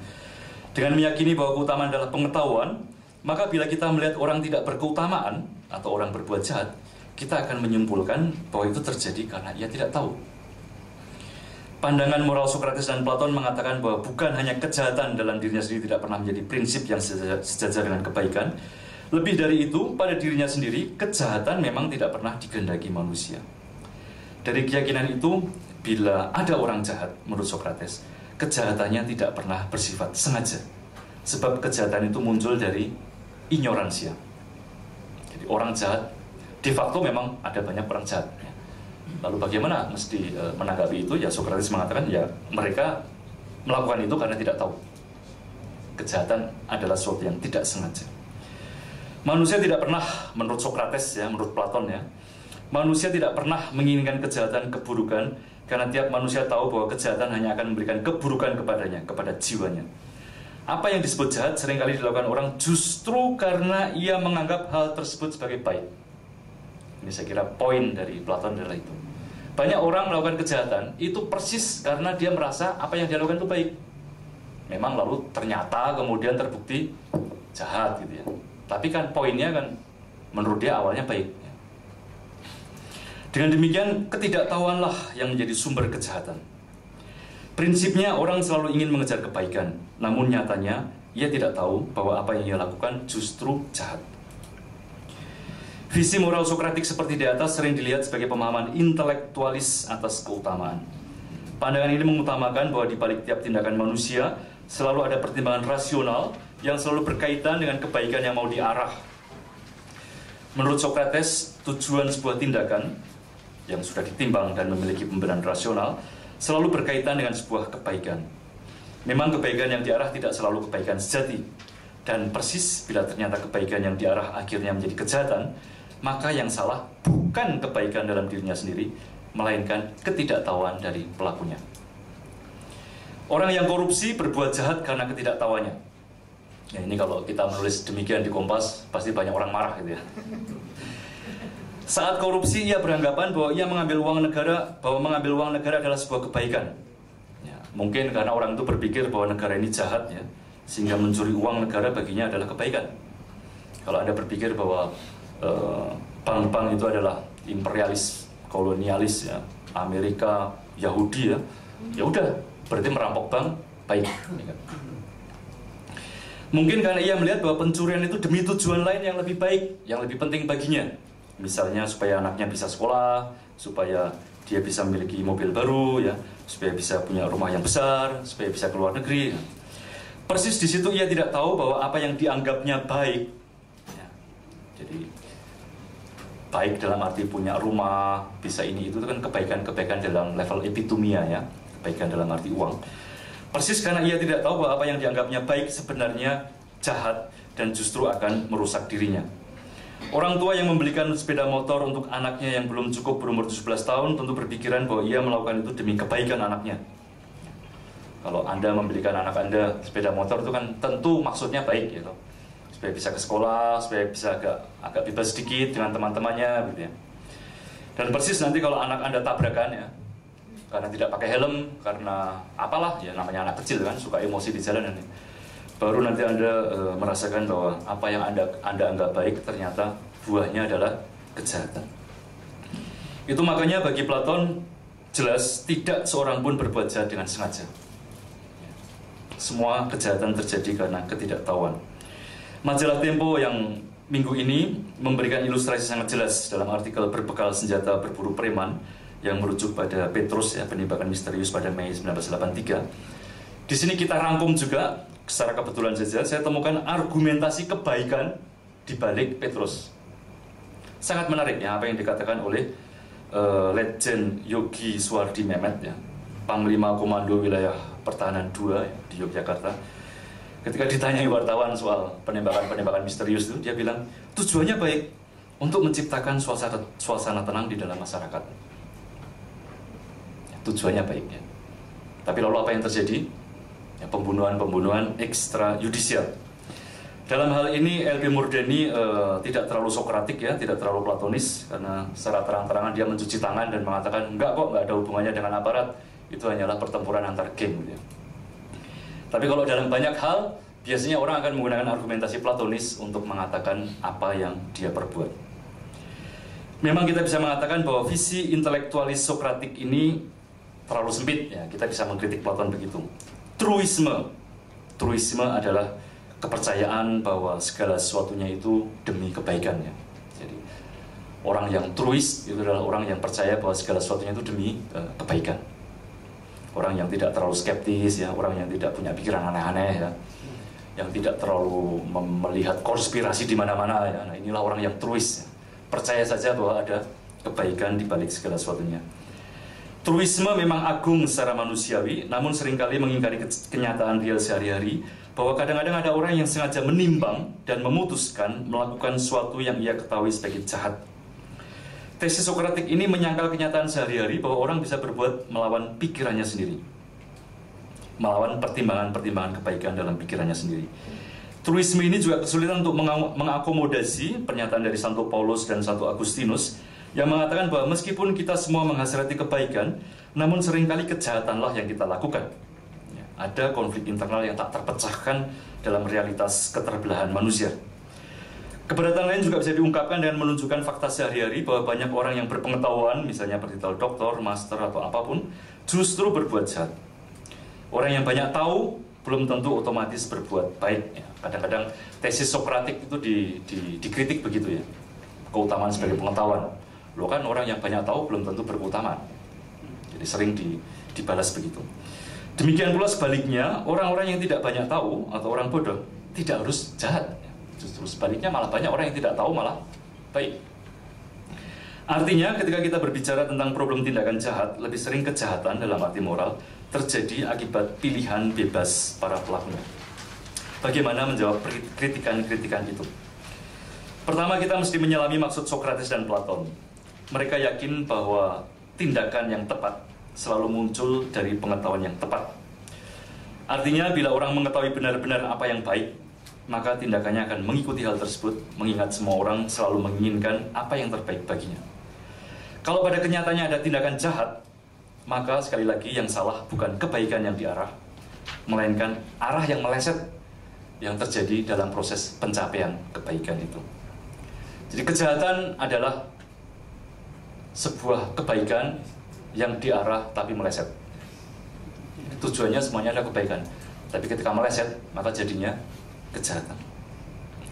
Kalau dalam tradisi-tradisi skolastik, pemikiran Kristiani di abad 5-6 dikatakan bahwa kejahatan adalah privatio boni, sebuah kebaikan yang kurang. Itulah kejahatan. Jadi ketika kebaikan yang Anda arah nggak nyampe ya, atau salah arah gitu, atau kena yang lain. Seperti anak panah itu bukannya kesasaran, tapi malah nyelempang kena kakinya siapa begitu ya. Jadi yang salah bukan titik yang mau diarah, tetapi proses pencapaiannya itu sendiri yang tidak sampai. Apa yang ia sangka baik ternyata dalam kenyataannya jahat, sehingga dengan demikian orang yang berbuat jahat adalah orang yang tidak sengaja melakukannya karena kurangnya pengetahuan tentang apa itu kebaikan sebenarnya. Maksudnya baik, tetapi ternyata jahat hasilnya. Kejahatan selalu bersifat tidak sengaja, involuntary, unintentional, dan disebabkan oleh ketidaktahuan. Subjek moral, pelaku tindakan selalu memaksudkan sebuah kebaikan, namun pengetahuannya akan kebaikan bersifat terbatas, sehingga bukan kebaikan dalam dirinya sendiri yang dia gapai, melainkan kebaikan-kebaikan relatif dan palsu yang ia lakukan. Pada dasarnya orang selalu mengejar apa yang terbaik baginya, dengan pertimbangan bahwa hal itu akan menolong dirinya, akan berguna baginya, artinya baik baginya. Kebaikan dalam filsafat Yunani artinya sederhana. Baik artinya berguna. Nah, jadi kalau saya mengatakan buku ini baik karena menurut saya berguna. Kalau saya mengatakan kopi itu baik karena menurut saya berguna. Kalau saya mengatakan merokok itu baik, ya karena menurut saya berguna, ya, menolong saya menghilangkan stres gitu ya. Jadi kebaikan adalah apa yang berguna. Dan karena itu kebaikan levelnya macam-macam. Kebaikan pada level epitomia, nafsu makan, minum, seks, dan uang. Artinya uang adalah kebaikan, ya. Seks adalah kebaikan.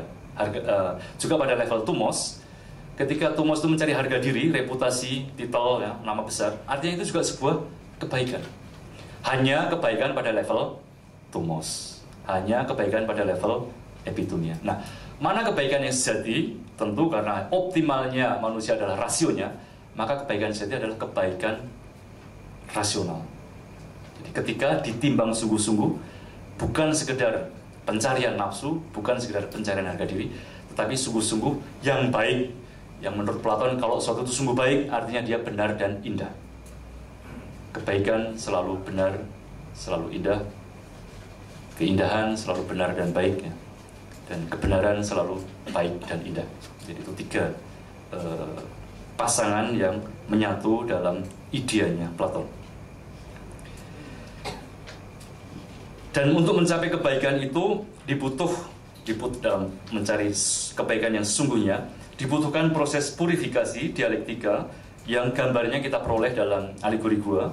Ketika seorang tahanan harus mampu melepaskan diri dari ikatan belenggunya, lalu dia harus naik, ya, terjal, lalu keluar, sakit matanya karena terang matahari, namun mampu melampaui itu semua dalam perjuangan itu semua, ya, untuk akhirnya menggapai atau mengetahui, menerima matahari kebaikan, dan dari situ lalu bisa turun lagi kembali ke bawah untuk menerangi aspek-aspek gelap, aspek-aspek irasional dalam dirinya. Saya kira saya hentikan sedemikian saja supaya Anda masih punya cukup waktu 45 menit untuk baik yang sifatnya informatif, ya, apa yang tidak jelas, ataupun mungkin ada pendapat lain, ada komentar, atau mungkin ada yang mau mendebat juga, ya.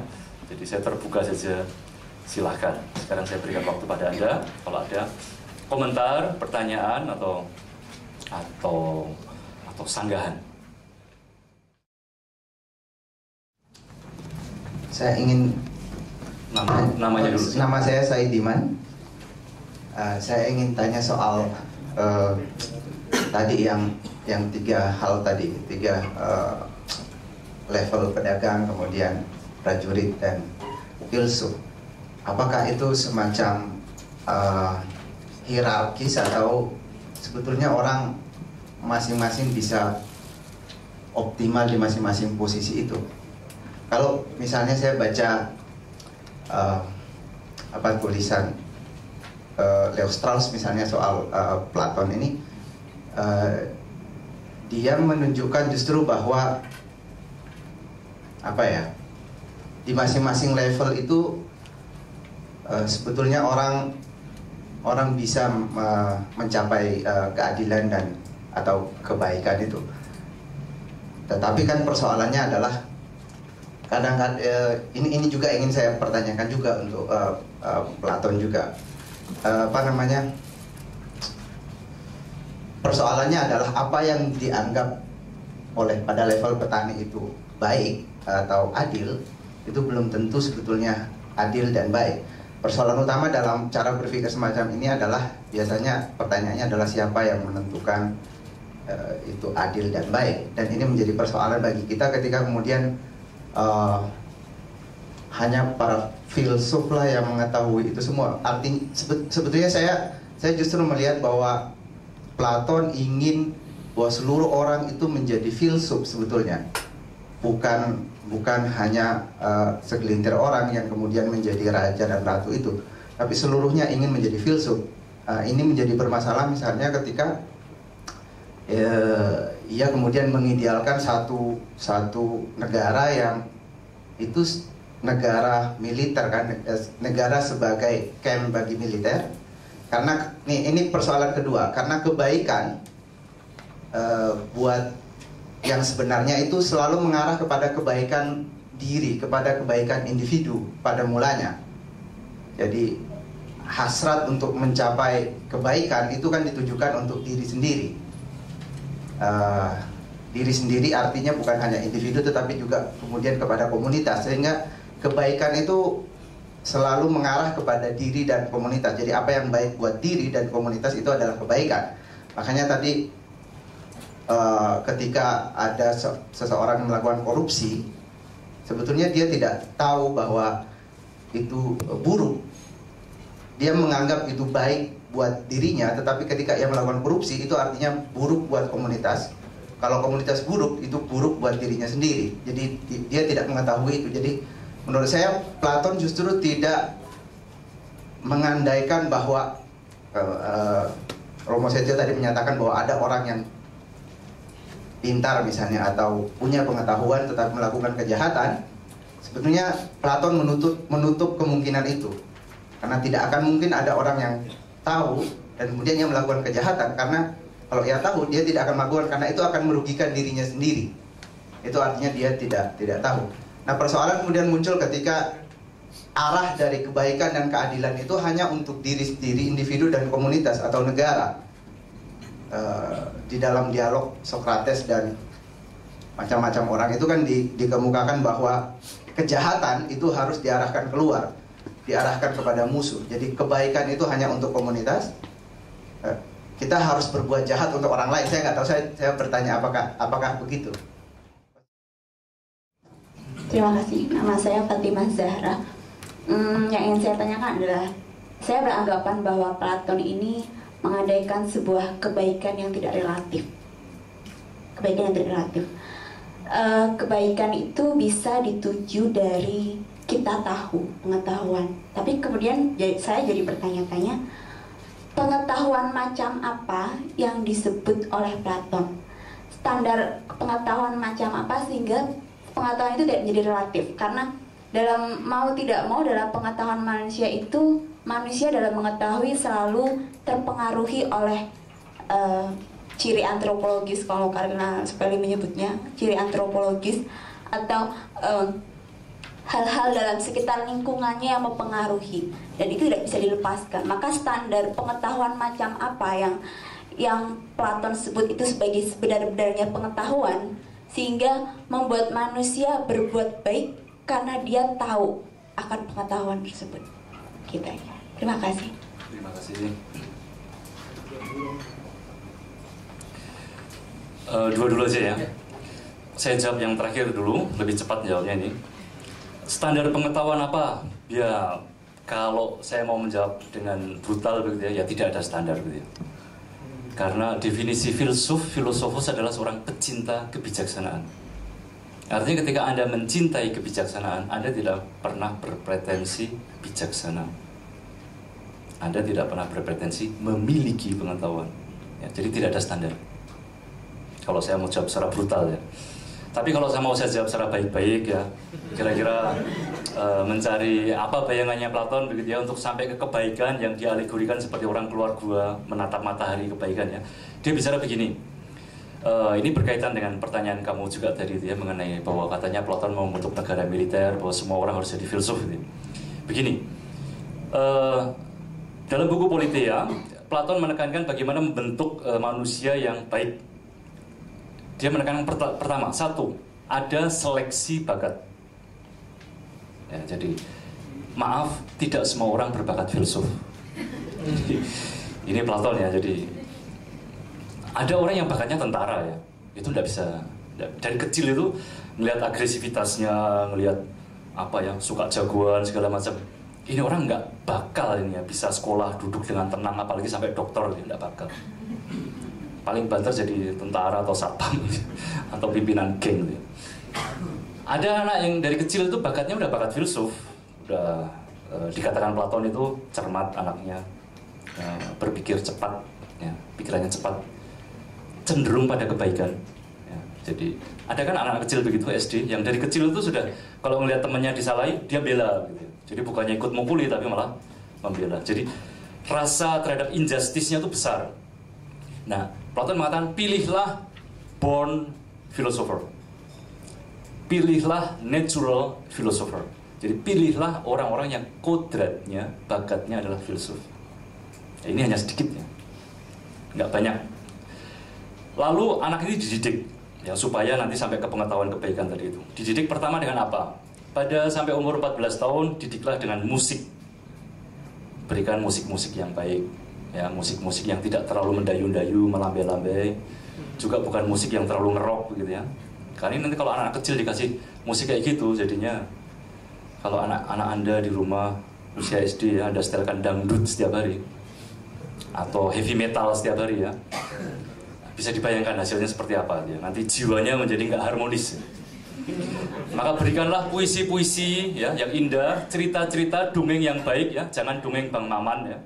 Ini sangat berbahaya ya, karena kecil-kecil sudah diajari soal istri simpanan itu kan aduh.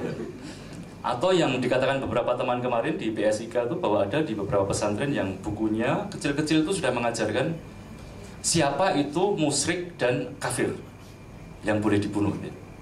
Nah kalau anak kecil itu sudah diajari seperti ini jiwanya sudah dihancurkan, tidak lagi dibuat harmonis, tapi sudah dibuat terlalu tegang ya. Lalu setelah pendidikan musik dalam arti puisi, sastra, dan musik ya, seni musik, lalu berikan pendidikan gimnastik umur 14 tahun ke atas sampai 18 tahun.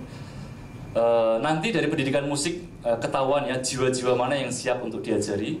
Dari pendidikan gimnastik, olah tubuh, yang bukan pertama-tama untuk membentuk bodybuilding ya, bukan pula untuk membentuk orang-orang yang atlet-atlet enggak, tapi lewat olahraga itu membentuk jiwa.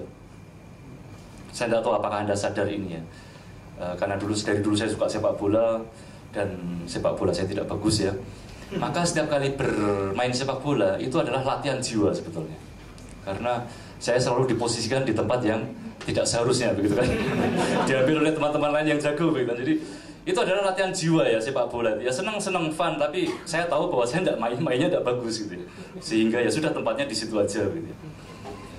Jadi pendidikan gimnastik itu penting untuk mengharmoniskan jiwa juga. Setelah orang diberi musik dan gimnastik, dan dari situ nanti sudah mulai terseleksi ya. Ini dari sebagian kecil born philosopher itu diseleksi lagi siapa yang kurang lebih punya daya tahan ya, tahan banting itu ya. Akan diberi wajib militer. Usia 18 tahun sampai 20 tahun, 22 tahun itu dikirim ke medan perang. Maka akan makin kelihatan dari born philosopher ini siapa yang punya keberanian. Ya, kalau jiwanya harmonis, tetapi di depan situasi konkret ternyata pengecut, ya ini tidak akan sampai mana-mana ya. Setelah wajib militer, baru orang supaya sampai ke pengetahuan nanti itu ya, baru orang diajari yang namanya pengetahuan teoritis, matematika, astronomi, aritmetika, geometri ruang, geometri bidang ya. Jadi ada kurikulum yang diberikan supaya orang tahan duduk, tahan berhadapan dengan hal-hal yang teoritis ya. Karena seorang filsuf adalah orang yang mampu berkanjang berlama-lama dalam kajian-kajian yang spekulatif. Kalau anaknya tidak mampu seperti itu, ya dengan sendirinya akan tereliminir ya. Jadi modelnya adalah model eliminasi ya, seperti idol-idol itu. Kalau nanti sudah terseleksi, baru kemudian orang akan diberi pendidikan paling tinggi dalam proses pendidikan itu yang disebut dialektika. Dialektika adalah ilmu berdiskusi, ilmu menimbang argumentasi, melihat pro kontra argumentasi. Platon mengatakan dialektika, ilmu retorika, berargumentasi baiknya diberikan kalau orang sudah berumur 30 tahun. Ilmu debat, ilmu diskusi yang diberikan kepada anak-anak yang terlalu muda akan membuat mereka pongah, membuat mereka sok jagoan, membuat mereka, karena mereka belum siap ya untuk berdiskusi secara baik untuk mencari sebuah kebenaran. Setelah pendidikan dialektika 5 tahun, ya, barulah orang-orang ini akan terseleksi lagi ya, menjadi sekelompok kecil lagi, pria maupun wanita. Baru orang ini akan dikirim untuk live in selama 15 tahun. Ya, disuruh menjabat tugas-tugas kecil di polis ya, supaya mereka ketahuan kemampuan kepemimpinannya, apakah mereka sungguh bisa diandalkan di depan situasi konkret masyarakat. Barulah umur 50 tahun mereka kembali dan yang terseleksi dengan baik akan menjadi filsuf raja, dan itulah orang yang sudah memiliki pengetahuan ya, jadi pengetahuan kebaikan itu artinya tadi itu ya, sampai proses itu ya, naik turun gua itu ya, sampai umur 50 tahun baru dianggap orang tahu betul-betul apa itu kebaikan yang sungguh-sungguh baik, dimana kalau sesuatu itu baik, dia pasti benar dan pasti indah. Itu ya, jadi gambarannya seperti itu. Makanya tadi kalau saya mau bilang secara brutal ya tidak ada standar. Nah, terus kedua, kalau mau sampai ke pengetahuan, kira-kira prosesnya seperti itu. Nah, lalu wujud dari pengetahuan dan kebaikan ini ya, bagaimana wujudnya kita nggak tahu ya. Wujudnya bagaimana ketika orang sudah digembleng demikian lama.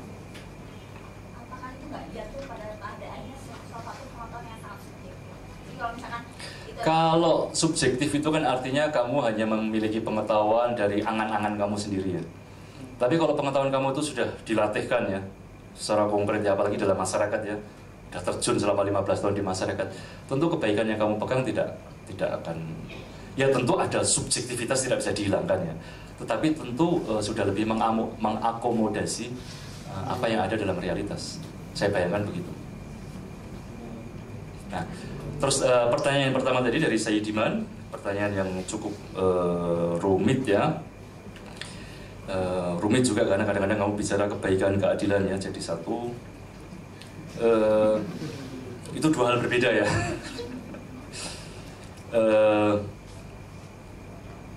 Leo Strauss, 3 level pandangan pedagang filsuf hierarkis. Leo Strauss di 7 level capai kebaikan.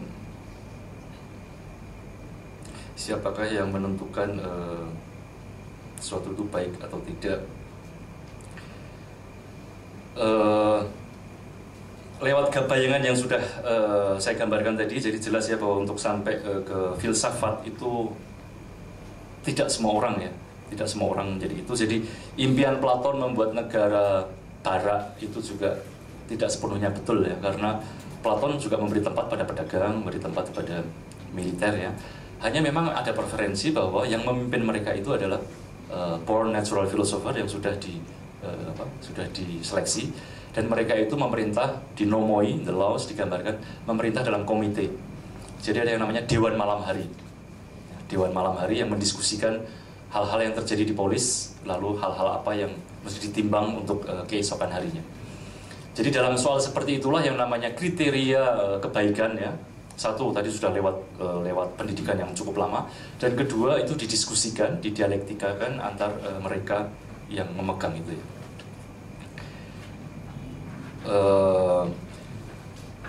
Tadi ada sedikit sanggahan dari kamu bahwa untuk Platon kalau orang yang tahu ya pasti tidak berbuat jahat ya. Jadi kalau orang sungguh tahu ya, pasti tidak berbuat jahat.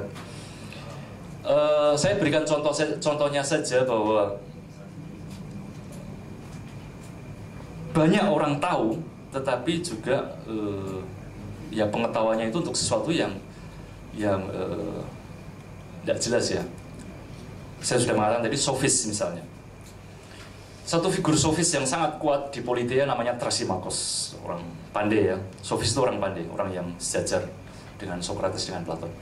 Thrasymachus ketika ditanya apa itu keadilan, dengan gamblang dia mengatakan ya, untuk sebuah sinisme politik yang selalu benar ya, terutama dengan Machiavelli. Adil adalah artinya keuntungan bagi mereka yang paling kuat. Itulah yang adil. Yang menentukan apa itu adil, apa itu benar adalah mereka yang kuat. Kuat secara fisik, secara politis, maupun secara ekonomis. Nah ini kan sebuah posisi. Ini kan orang intelektual. Gitu. Thrasymachus bisa memberikan ini alasannya ya. Tapi tidak ada kaitannya dengan kebaikan. Ya kan? Tidak ada kaitannya dengan kebaikan. Atau saya berikan contoh lain lagi yang saya tuliskan di buku Arete ini. Cara berargumentasi sofistik. Suatu ketika Anda ketahuan selingkuh, tidur dengan istri orang lain. Nah, sofis ini akan memberikan cara bagaimana supaya Anda bisa lolos dari pengadilannya. Karena kan di sana itu kan kalau Anda diadili itu kan tribunal rakyat ya. Jadi 500 orang mengadili Anda bareng-bareng ya. Jadi Anda siapa penuduh dan siapa tertuduh, lalu masing-masing membela diri. Dan kemampuan Anda membela diri ini akan menentukan ya 500 juri ini untuk memvoting apakah Anda bersalah apa enggak. Ya, maka penting dalam pengadilan itu Anda berargumentasi sedemikian rupa supaya orang-orang mendukung kasus Anda. Ya. Katakan ini Anda ketahuan selingkuh, Anda tidur dengan istri orang. Si penasihat ulung ini, lawyer ini ya, sofis ini akan mengatakan, begini deh, kalau kamu ketahuan, kamu cerita aja begini. Saudara-saudaraku, warga negara Athena yang baik, kita semua taat kepada Zeus, sang dewa agung, dewa besar, yang luar biasa, bijaksana. Kita semua taat, kita semua mengakui kekuatan, kemahakuasaan Zeus. Dan kita semua tahu bahwa Zeus tidur dengan siapa saja, baik dengan dewi-dewi maupun dengan perempuan-perempuan di atas dunia. Jadi saya harap Anda mengerti ya, kalau dibandingkan dengan kekuatan Zeus, siapalah saya ini. Ya, jadi dengan cara berargumentasi seperti itu, lalu Anda akan membuat 500 orang mulai berpikir kan, wah ini berarti selingkuh itu salah apa enggak sebetulnya. Ya dengan pengetahuan seperti itu, lalu Anda akan tahu kan, ini tidak ada hubungannya dengan kebaikan. Tidak ada hubungannya dengan kebaikan dalam arti yang benar dan indah ya, tapi sesuatu yang sama sekali lain. Ya jadi saya masih tetap yakin bahwa orang bisa tahu dan orang bisa berbuat jahat ya. Apakah ada pertanyaan lainnya? 1, 2 silakan. 2 lagi. Gimana? Pertanyaan saya soal kebaikan itu mengarah ke individu dan komunitas. Jadi kebaikan mengarah ke individu dan komunitas itu ketika kamu ada di level kebaikan rasional ya.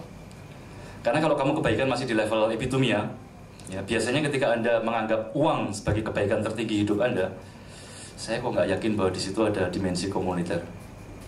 Ya, itu lebih dimensi egoistik ya. Sementara harga diri itu juga kayaknya ya sudah ada sedikit komuniter kalau bersangkutan dengan harga diri bangsa misalnya. Ya, di mana ekspresi harga diri Anda itu juga merupakan sebuah perjuangan bagi komunitas Anda.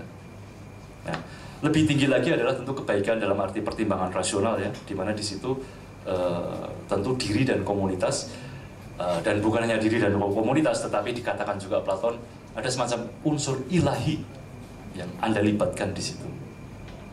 Jadi kebaikan sungguh-sungguh baik ketika ada dimensi itu, dimensi immortal dikatakan oleh Platon. Selamat sore, teman-teman sekalian. Saya Ricky. Kebetulan profesi saya itu story writer untuk game, jadi studio kami buat game, dan saya memang pengamat, bukan maksudnya ini, tapi saya banyak baca cerita, dari cerita manga sampai berbagai novel. Saya ngeliat kok ada kecocokan gitu, dari saya tuh mengkategorikan kalau evil being, kan untuk hero perlu ada evil supaya dia bisa excel, dan akhirnya wah jadi hero, jadi perlu ada evil. Jadi setiap cerita, evil is necessary. Cocoknya adalah, saya kategorikan ada 4 macam evil. Evil yang level paling bawah itu evil yang hahaha, aku akan menguasai dunia dan kaya raya dan bla-bla, itu level paling cetek. Jadi cuma ya pengen dia senang gitu, atau menguasai seluruh wanita di dunia ini. Nah, itu paling cetek. Evil paling tingkat 2 saya kategorikan itu karena pride. Dia ingin manusia hidup berdasarkan caranya dia. Contoh paling dekat itu mungkin kalau ada yang tahu Naruto, Madara tuh dia pengen supaya semua orang punya pikir cara dia. Itu level 2. Level 3 adalah true evil. Jadi dia emang ingin kehancuran. Dia pengen, jadi dia menganggap dunia tidak perlu ada lagi, semuanya sudah busuk, tidak ada artinya, mendingan hancur, dan dia cuma datang untuk menghancurkan segalanya. True evil.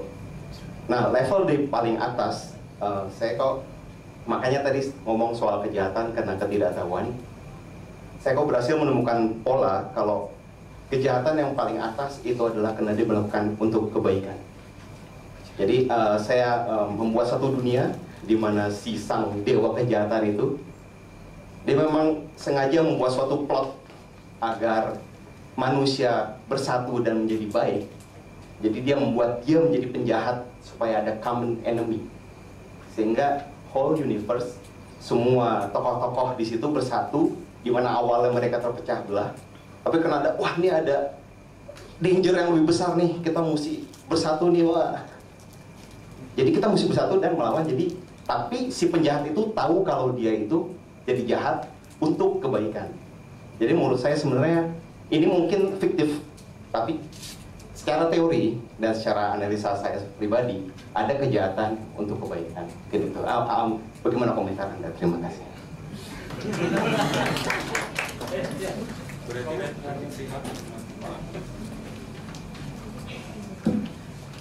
Nama saya Hasif. Pertanyaan saya gini, jadi Hasif, ya. Kita membicarakan pada abad 21 ini, kita membicarakan Platon, dan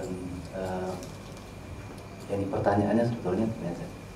Apakah kita melihat ini untuk apa ya, dengan asumsi bahwa ya memang ini adalah pengetahuan filsafat yang timeless, yang abadi, sehingga itu adalah sesuatu yang memang bisa begitu saja kita terapkan gitu, atau kita gunakan untuk melihat segala sesuatu, atau untuk menimbang atau memikirkan segala tentang keutamaan ini. Apakah keutamaan yang menurut saya lihat dalam Plato ini sangat fungsionalis ya. Jadi keutamaan adalah berfungsinya segala sesuatu menurut masing-masing kan, gitu kan, saya kira sampai ke tahap yang optimal, sehingga yaitu dalam konteks negara misalnya itu semuanya berfungsi, semuanya itu, sehingga apa misalnya kayak dia melarang penyair, atau itu kalau dalam apa republik ya, karena mungkin itu dianggap anarkis atau dianggap apa pengetahuannya sifatnya itu mimesis kedua dan seterusnya itu. Nah itu semua apakah itu kan filsafat jalan terus nih sampai abad 21 dengan pikiran yang semakin macam-macam, subversi dihargai dalam apa namanya dalam dialektik ya, antara unsur yang berlawanan. Tidak selalu itu bangunan itu semua harus harmonis dan fungsionalis seperti yang dibayangkan oleh Plato. Barangkali dengan pemikiran sudah apa namanya penuh dengan inilah hal-hal yang itu tidak melulu fungsionalis dan harmonis. Jadi pertanyaan kembali ke tadi, apakah ini kita melihat ini sebagai apa namanya ya, kayak kita mempelajari arkeologi, kita tahu bahwa pada waktu itu ada pemikiran seperti itu, atau itu memang itu adalah sesuatu yang sampai hari ini adalah sesuatu yang relevan dan memang bisa kita pakai.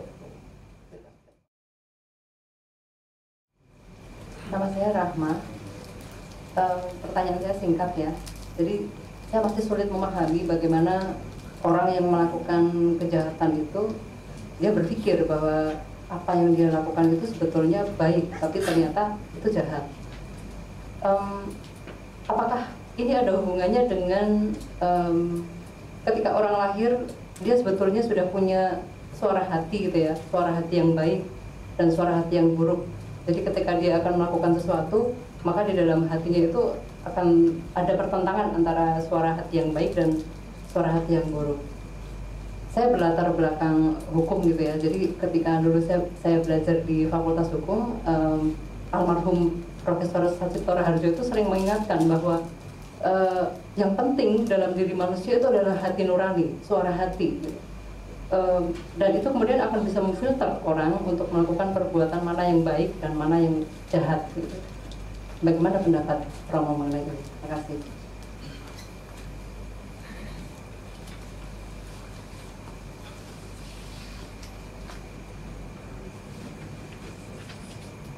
Terima kasih untuk pertanyaannya. Yang pertama, cerita story writer ya, Kim.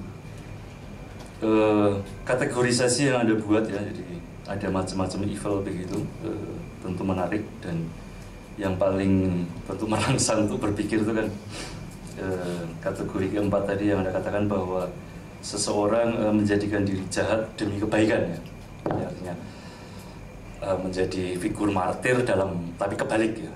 Jadi bukan mati demi kebaikan, tapi mati demi kejahatan, karena lewat kejahatan itulah kebaikan akan tampak begitu.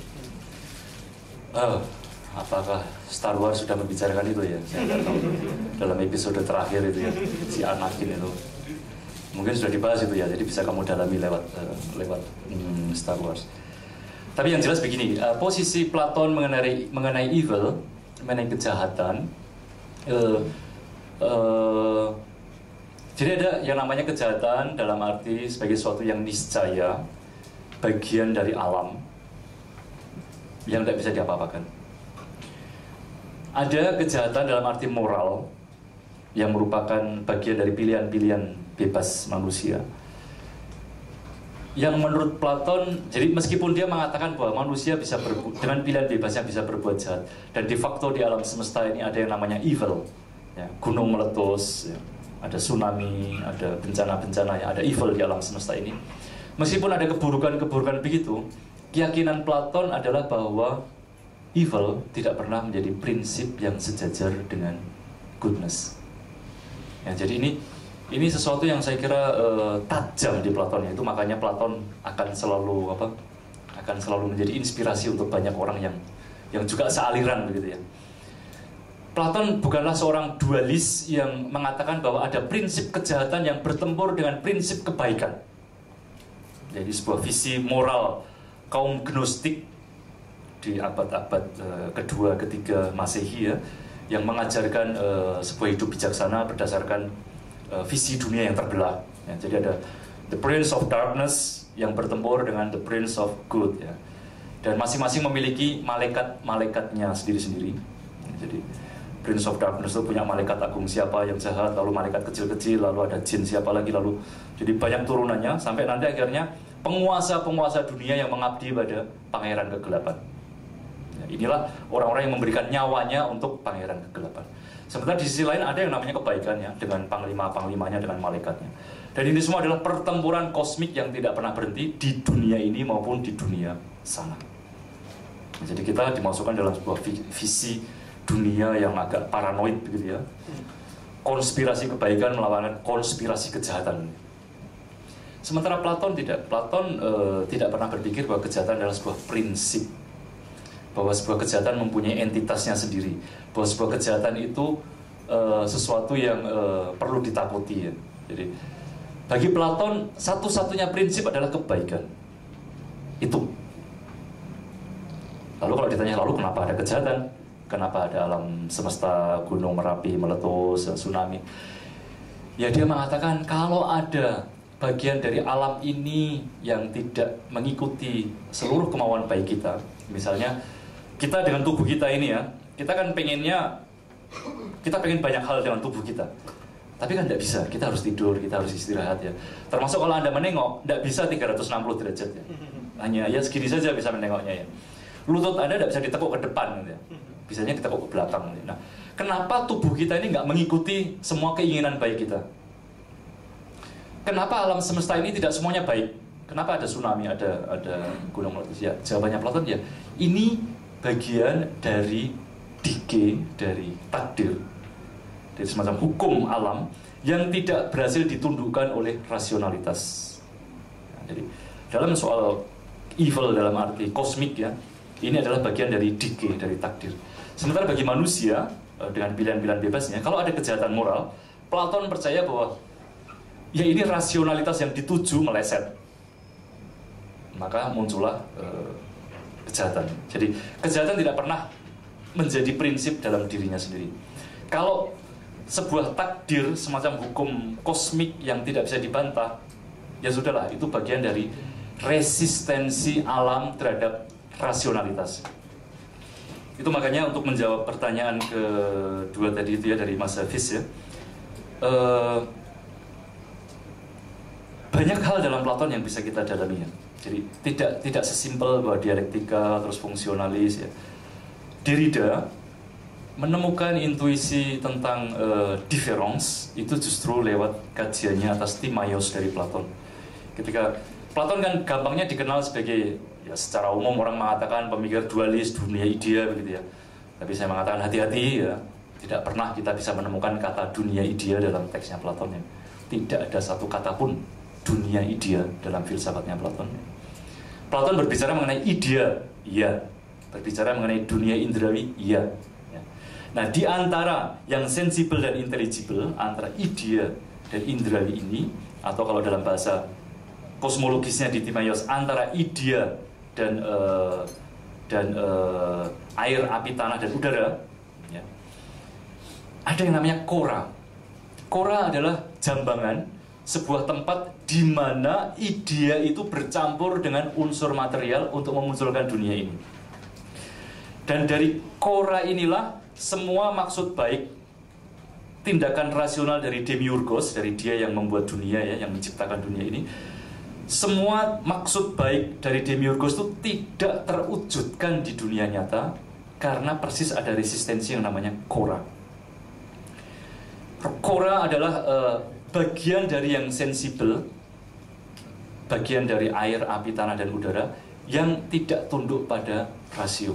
Ya, jadi ada semacam kiasma, ada semacam persilangan antara yang intelligible dan yang sensibel, dan itu ditemukan dalam figur mitis ya, kora, atau kalau Derrida mengatakan différance. Ya.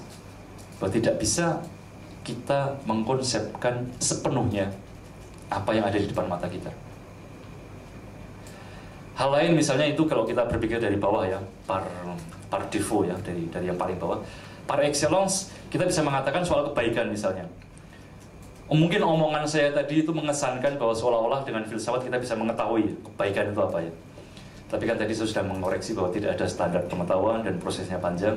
Dan Platon sendiri mengatakan bahwa di buku 6 ya, Politeia, ketika ditanya, Sokrates, kamu ngomong banyak tentang dialektika, tentang kebaikan, coba terangkan pada saya apa itu kebaikan. Jawaban dari Sokrates singkat, kita tidak punya pengetahuan akan kebaikan dalam dirinya sendiri. Jadi ada sebuah pengakuan ignoransia, pengakuan ketidaktahuan di depan yang dianggap paling asali, dianggap yang paling tinggi, yang namanya kebaikan in itself. Nah kalau seperti ini kan lalu kan semua yang kita anggap semuanya jelas, dialektis, fungsional, ini kan buyar semua kalau kita masuk dalam Platon. Itu makanya kajian-kajian mengenai the goodness itu semua orang mencari sampai sekarang juga ya. Sebetulnya kebaikan tertinggi yang kita cari itu apa? Tentu agama membantu kita untuk sampai ke definisi pengertian ya mengenai apa itu kebaikan. Tetapi jangan lupa bahwa kita yang juga disetir hasrat untuk mengetahui ya, untuk mencapai kebijaksanaan, kita juga meskipun kita tahu ada batas ya, yang sudah dikatakan Platon itu, ya kita juga akan tetap mencari apa itu kebaikan sebetulnya yang dikatakan dalam agama sebagai Allah. Nah, mungkin dalam filsafat, dalam apa, saya tidak tahu.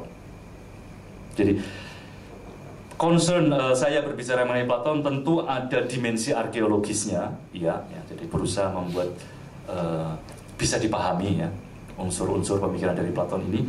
Namun lebih dari itu, saya memiliki keyakinan bahwa apapun ilmu kita, baik yang kuno maupun modern, itu selalu membantu kita untuk memahami diri kita saat ini.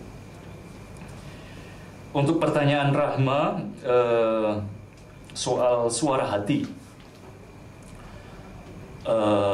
Ya ini kalau secara teknis ya, saya mau berbicara dalam kasanah Helenistik. Suara hati tidak ada dalam filsafat Yunani. Jadi jawabannya sederhana. Tidak ada problem suara hati. Karena tidak ada. Yang sering dikatakan sebagai consciousness, dikatakan sebagai self-consciousness, dikatakan sebagai interioritas ya, semacam dimensi batin ya, interioritas seseorang. Dalam filsafat Yunani, saya mengambil posisi, tentu ada posisi lain yang mengatakan ya, seperti Charles Taylor atau Pierre Hadot atau pemikir lain mengatakan bahwa ada yang namanya consciousness, ada yang namanya interioritas dalam pemikiran Yunani.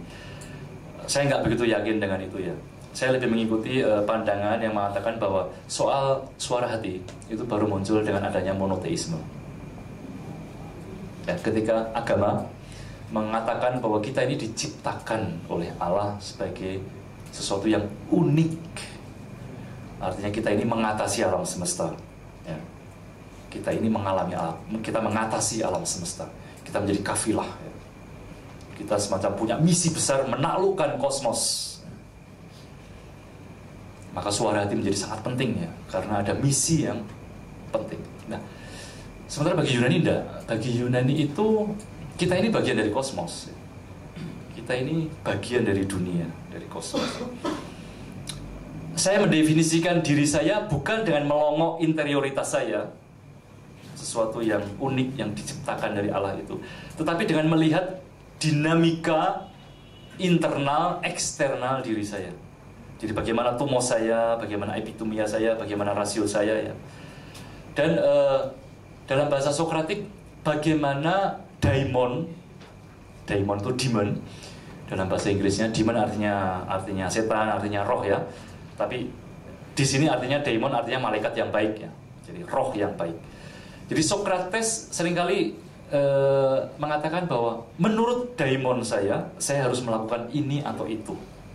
Ya, jadi yang namanya consciousness, yang namanya refleksi, interioritas itu dimediasikan secara eksterior ya, dengan sebuah vis-a-vis, dengan sesuatu yang di luar kamu, yang menuntun kamu.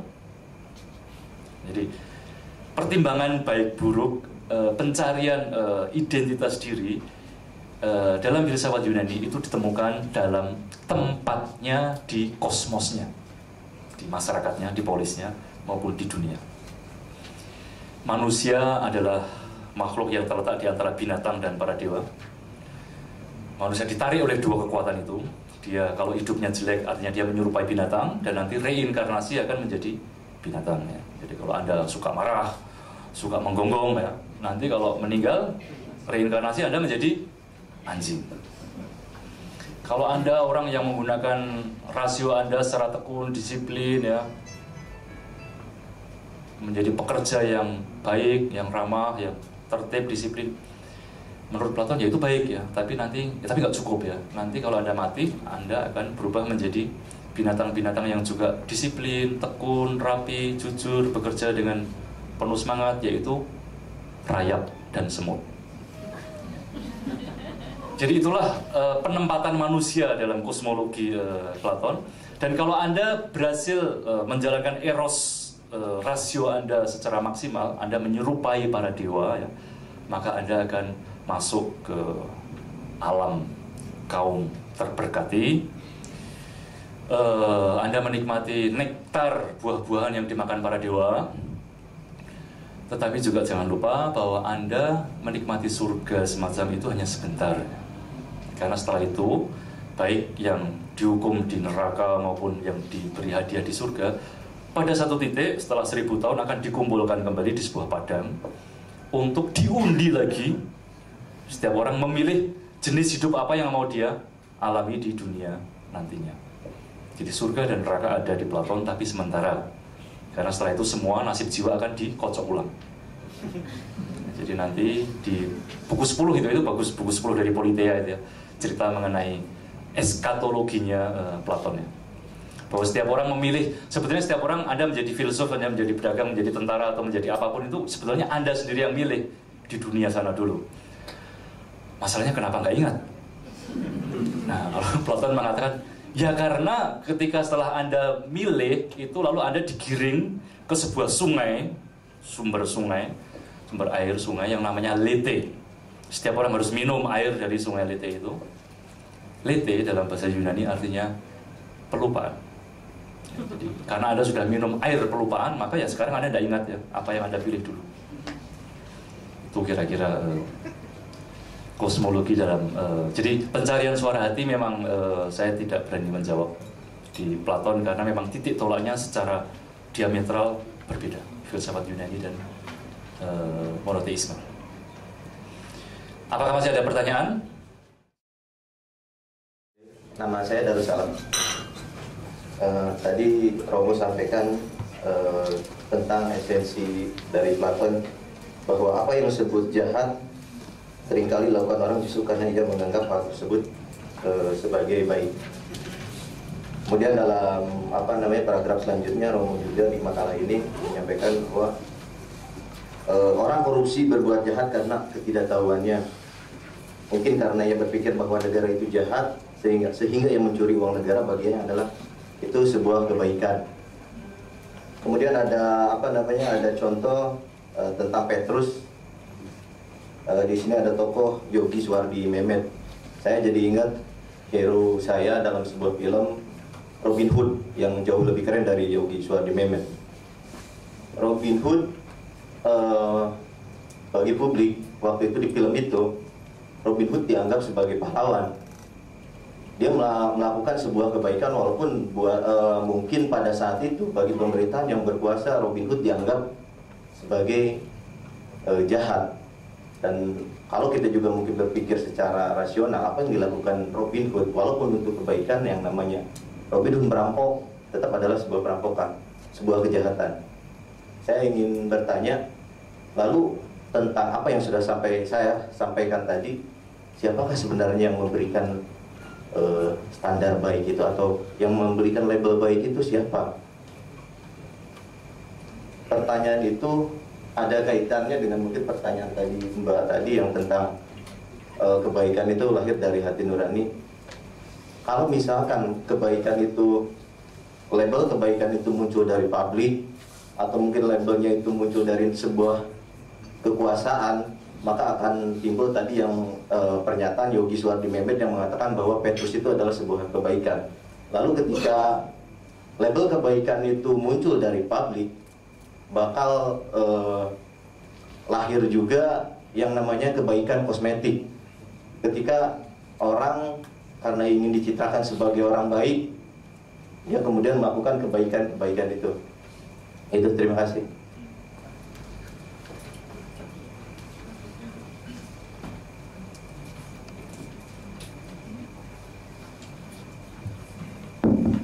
Terima kasih. Saya Irawan Romo. Pertanyaan pertama satu. Tadi ucapan terakhir Romo kalimat bahwa Plato juga mengenal konsep surga dan neraka. Saya cuma ingin secara historis, Plato itu kan hidup di era sebelum Masehi ya. Siapa yang memberikan dia surga dan neraka? Karena waktu itu kita belum tahu nabi siapa yang muncul. Kita pengen tahu dari mana dia punya ide seperti itu, surga dan neraka itu. Yang kedua, saya mendengarkan sedikit tadi soal yang kita dengarkan tentang ulasan Romo soal Plato ya. Kalau dalam makalah ini mungkin yang nyampe ke kita ini adalah pesan untuk kehidupan individu gitu. Plato juga dia punya dalam buku Politeia kan sempat dituliskan bahwa kehidupan individu itu berfungsi untuk kehidupan berkelompok yang kemudian tujuannya adalah sebuah negara. Yang sampai sekarang nyampe di kita adalah kalau pendapat saya, Plato itu adalah seorang yang oportunis. Karena dia kalimat yang sangat terkenal itu, negara yang sangat ideal itu apabila dipimpin oleh seorang filsuf.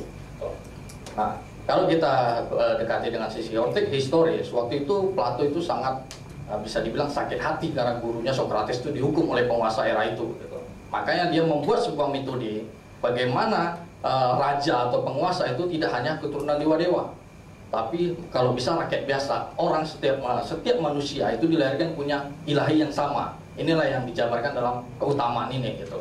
Jadi Plato memberikan peluang bagi siapapun untuk bisa menjadi penguasa. Itulah dia kemudian munculkan konsep republik. untuk dalam sebuah negara gitu. Nah, kemudian konsep Plato ini ternyata digemari banyak orang. Kalau kita bicara historis lagi, berabad-abad kemudian gitu. Kalau kita cerita sejarah, ada pertentangan antara monoteis dengan kelompok yang Romo bilang tadi istilahnya Plato tidak mengenal monoteisme kan. Ada kelompok yang mengenal raja kegelapan tadi gitu. Saya anggap Plato ini kelompok raja kegelapan karena satu lagi ada kelompok yang monoteisme gitu. Nah, Romawi ketika era Justinian yang di Romawi Timur, kalau penulis Barat itu dibilang itu Bizantium, itu menerapkan sekali bagaimana negara ketuhanan, monoteisme. Kristen adalah menjadi ajaran yang menjadi hukum satu-satunya yang menjadi pedoman buat masyarakat supaya mencapai kebaikan. Nah, ternyata itu berhasil berabad-abad. Kalau nggak salah dari abad 476 hancurnya Romawi di Roma, terus berakhir di 1453 ketika dikalahkan oleh Konstantinopel, ditaklukkan oleh si Utsmania gitu.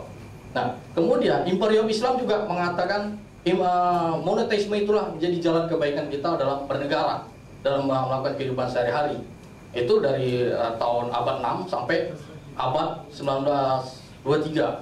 Jadi justru dengan monoteisme orang itu bisa hidup bahagia dengan sangat lama sekali. Nah, konsep Plato ini baru dikenal Eropa kemudian setelah munculnya si Thomas Aquino abad 12. Itu pun dia setelah mendengarkan filsuf-filsuf tulisan-tulisan dari si Averroes, Ibnu Rushd, seorang filosof yang lahir di Spanyol ketika Andalusia masih dikuasai Islam. Nah, dari si Averroes ini kemudian filsuf-filsuf Eropa menggandrungi lagi konsep Plato ini yang dijabarkan lagi selanjutnya oleh Aristoteles, muridnya Plato ini. Sebenarnya Aristoteles ini yang lebih banyak membuat dunia ini guncang sampai sekarang daripada si Plato gitu. Nah, si filsuf Eropa mulai Thomas Aquino sampai si Dante Alighieri itu justru dengan menggunakan konsep Plato atau Aristoteles, saya anggap ini hampir sama, 11-12 gitu. Semuanya nasibnya sama-sama waktu itu diburon oleh penguasa era itu gitu. Si Averroes yang mengembangkan konsep Plato ketika di Imperium Islam berjaya, dia juga dibakar buku-bukunya. Begitu juga dengan si Dante Alighieri, itu dipenjarakan oleh Kekaisaran Roma waktu itu gitu. Nah, jadi kalau saya ingin mengatakan bahwa Plato ini hanya sebuah angan-angan karena dia juga seorang yang sangat oportunis gitu. Jadi dengan era kekinian, saya ingin tahu apa sebenarnya yang ingin kita pedoman dari Plato ini. Kita ingin hidup seperti apa? Apakah kita menghindarkan monoteisme atau kita ingin berdemokrasi seperti Plato ini? Saya pikir demikian. Makasih. Pertanyaan dari Irawan terlalu luas, terlalu abstrak ya, dan saya nggak tahu harus menjawab apa begitu. Konsep Plato tentang demokrasi saya tulis terakhir di Basis, silakan baca ya, Basis yang paling baru, Anarki dalam Demokrasi. Jadi bagaimana Platon mengkritisi bisa menolong Anda untuk hidup dalam demokrasi di Indonesia ini. Saya berikan contoh di Jalan Percetakan Negara ya, di tempat saya hidup di sana. Itu kalau Anda ingin melihat aplikasi paling konkret dari Platon yang bagi saya bukan angan-angannya. Anda mengatakan Thomas Aquinas mulai Platon nonsens ya. Aquinas nggak pernah. Aquinas Aristoteles ya. Kalau Anda mengatakan bahwa Aquinas Platon dari mana? Saya langsung, wah ini baca lagi deh, baca lagi. Plato ini, Aristoteles ini adalah muridnya si Plato. Iya betul. Kita semua tahu bahwa Aristoteles muridnya Platon. Bukan berarti lalu bahwa seorang Aristotelian itu seorang Platonisnya. Ini dua kubu yang bertempur habis-habisan. Bahkan di Sorbonne sampai sekarang. Jadi jangan dicampur adukan begitu loh. Ini ilmu serius mas. Jadi kita jangan eklektik begitu ya. Platonisme baru hidup abad 16. Aquinas hidup abad 12 ya. Ada 300 tahun mas ya. Panjang itu 300 tahun ya. Panjang itu ya. Dibayangkan Anda hidup berapa tahun? Anda kan paling maksimal 100. Ini 300 tahun ini ya bedanya. Platonisme baru muncul dengan Marcellus dari Ficinus, Renaissance ya. Munculnya kembali penghargaan atas kultur Yunani. Jadi kalau Anda mengatakan Thomas Aquinas, Kekaisaran Roma, apa hubungannya? Tidak ada hubungannya. Aquinas itu di Sorbonne di Perancis. Romawi di mana? Udah hilang. Romawi abad ke-5 habis. Lalu apa hubungannya? Jadi satu pertanyaan. apa? Jadi kalau disebutkan abad 16 baru hidup lagi Plato, nah, Ya. dari 4 sebelum Masehi sampai abad 16, siapa yang menyampaikan Plato itu? Neoplatonisme. Ya, siapa? Dari mana? Neoplatonisme. Dari mana mereka sumbernya? Ketika itu zaman itu bagaimana kehidupan filsafat itu? Jadi Plato tidak pernah. Jadi apa? Kuliah keluar. Plato tidak pernah mati. Ya, jadi Plato meninggal, lalu muncul Aristotelesnya. Aristoteles mengembangkan ajaran lain. Lalu itu kan muncul akademia ya. Dia bikin sekolah namanya akademia. Pernah dengar kan? Nah, itu kan sebuah universitas yang bertahan selama 9 abad. Dari abad ke-3 sampai abad 6 setelah Masehi. Inilah yang meneruskan Plato, akademia. Ya, jadi bukan angan-angan ya. Baca lagi yang lebih teliti dan berikan pertanyaan yang lebih cocok. Karena kalau seperti ini saya juga bingung mau saya jawab dari mana begitu kan. Hades atau surga neraka tadi hanyalah pembahasan saya supaya dimengerti, karena yang dikatakan Platon adalah Hades ya. Kalau dalam bahasa literatur Yahudi, Sheol, dunia gelap bawah tanah. Hades sudah diungkapkan oleh Homeros ya, puisi-puisi Homerik dari abad ke-7 ke-8 sebelum Masehi.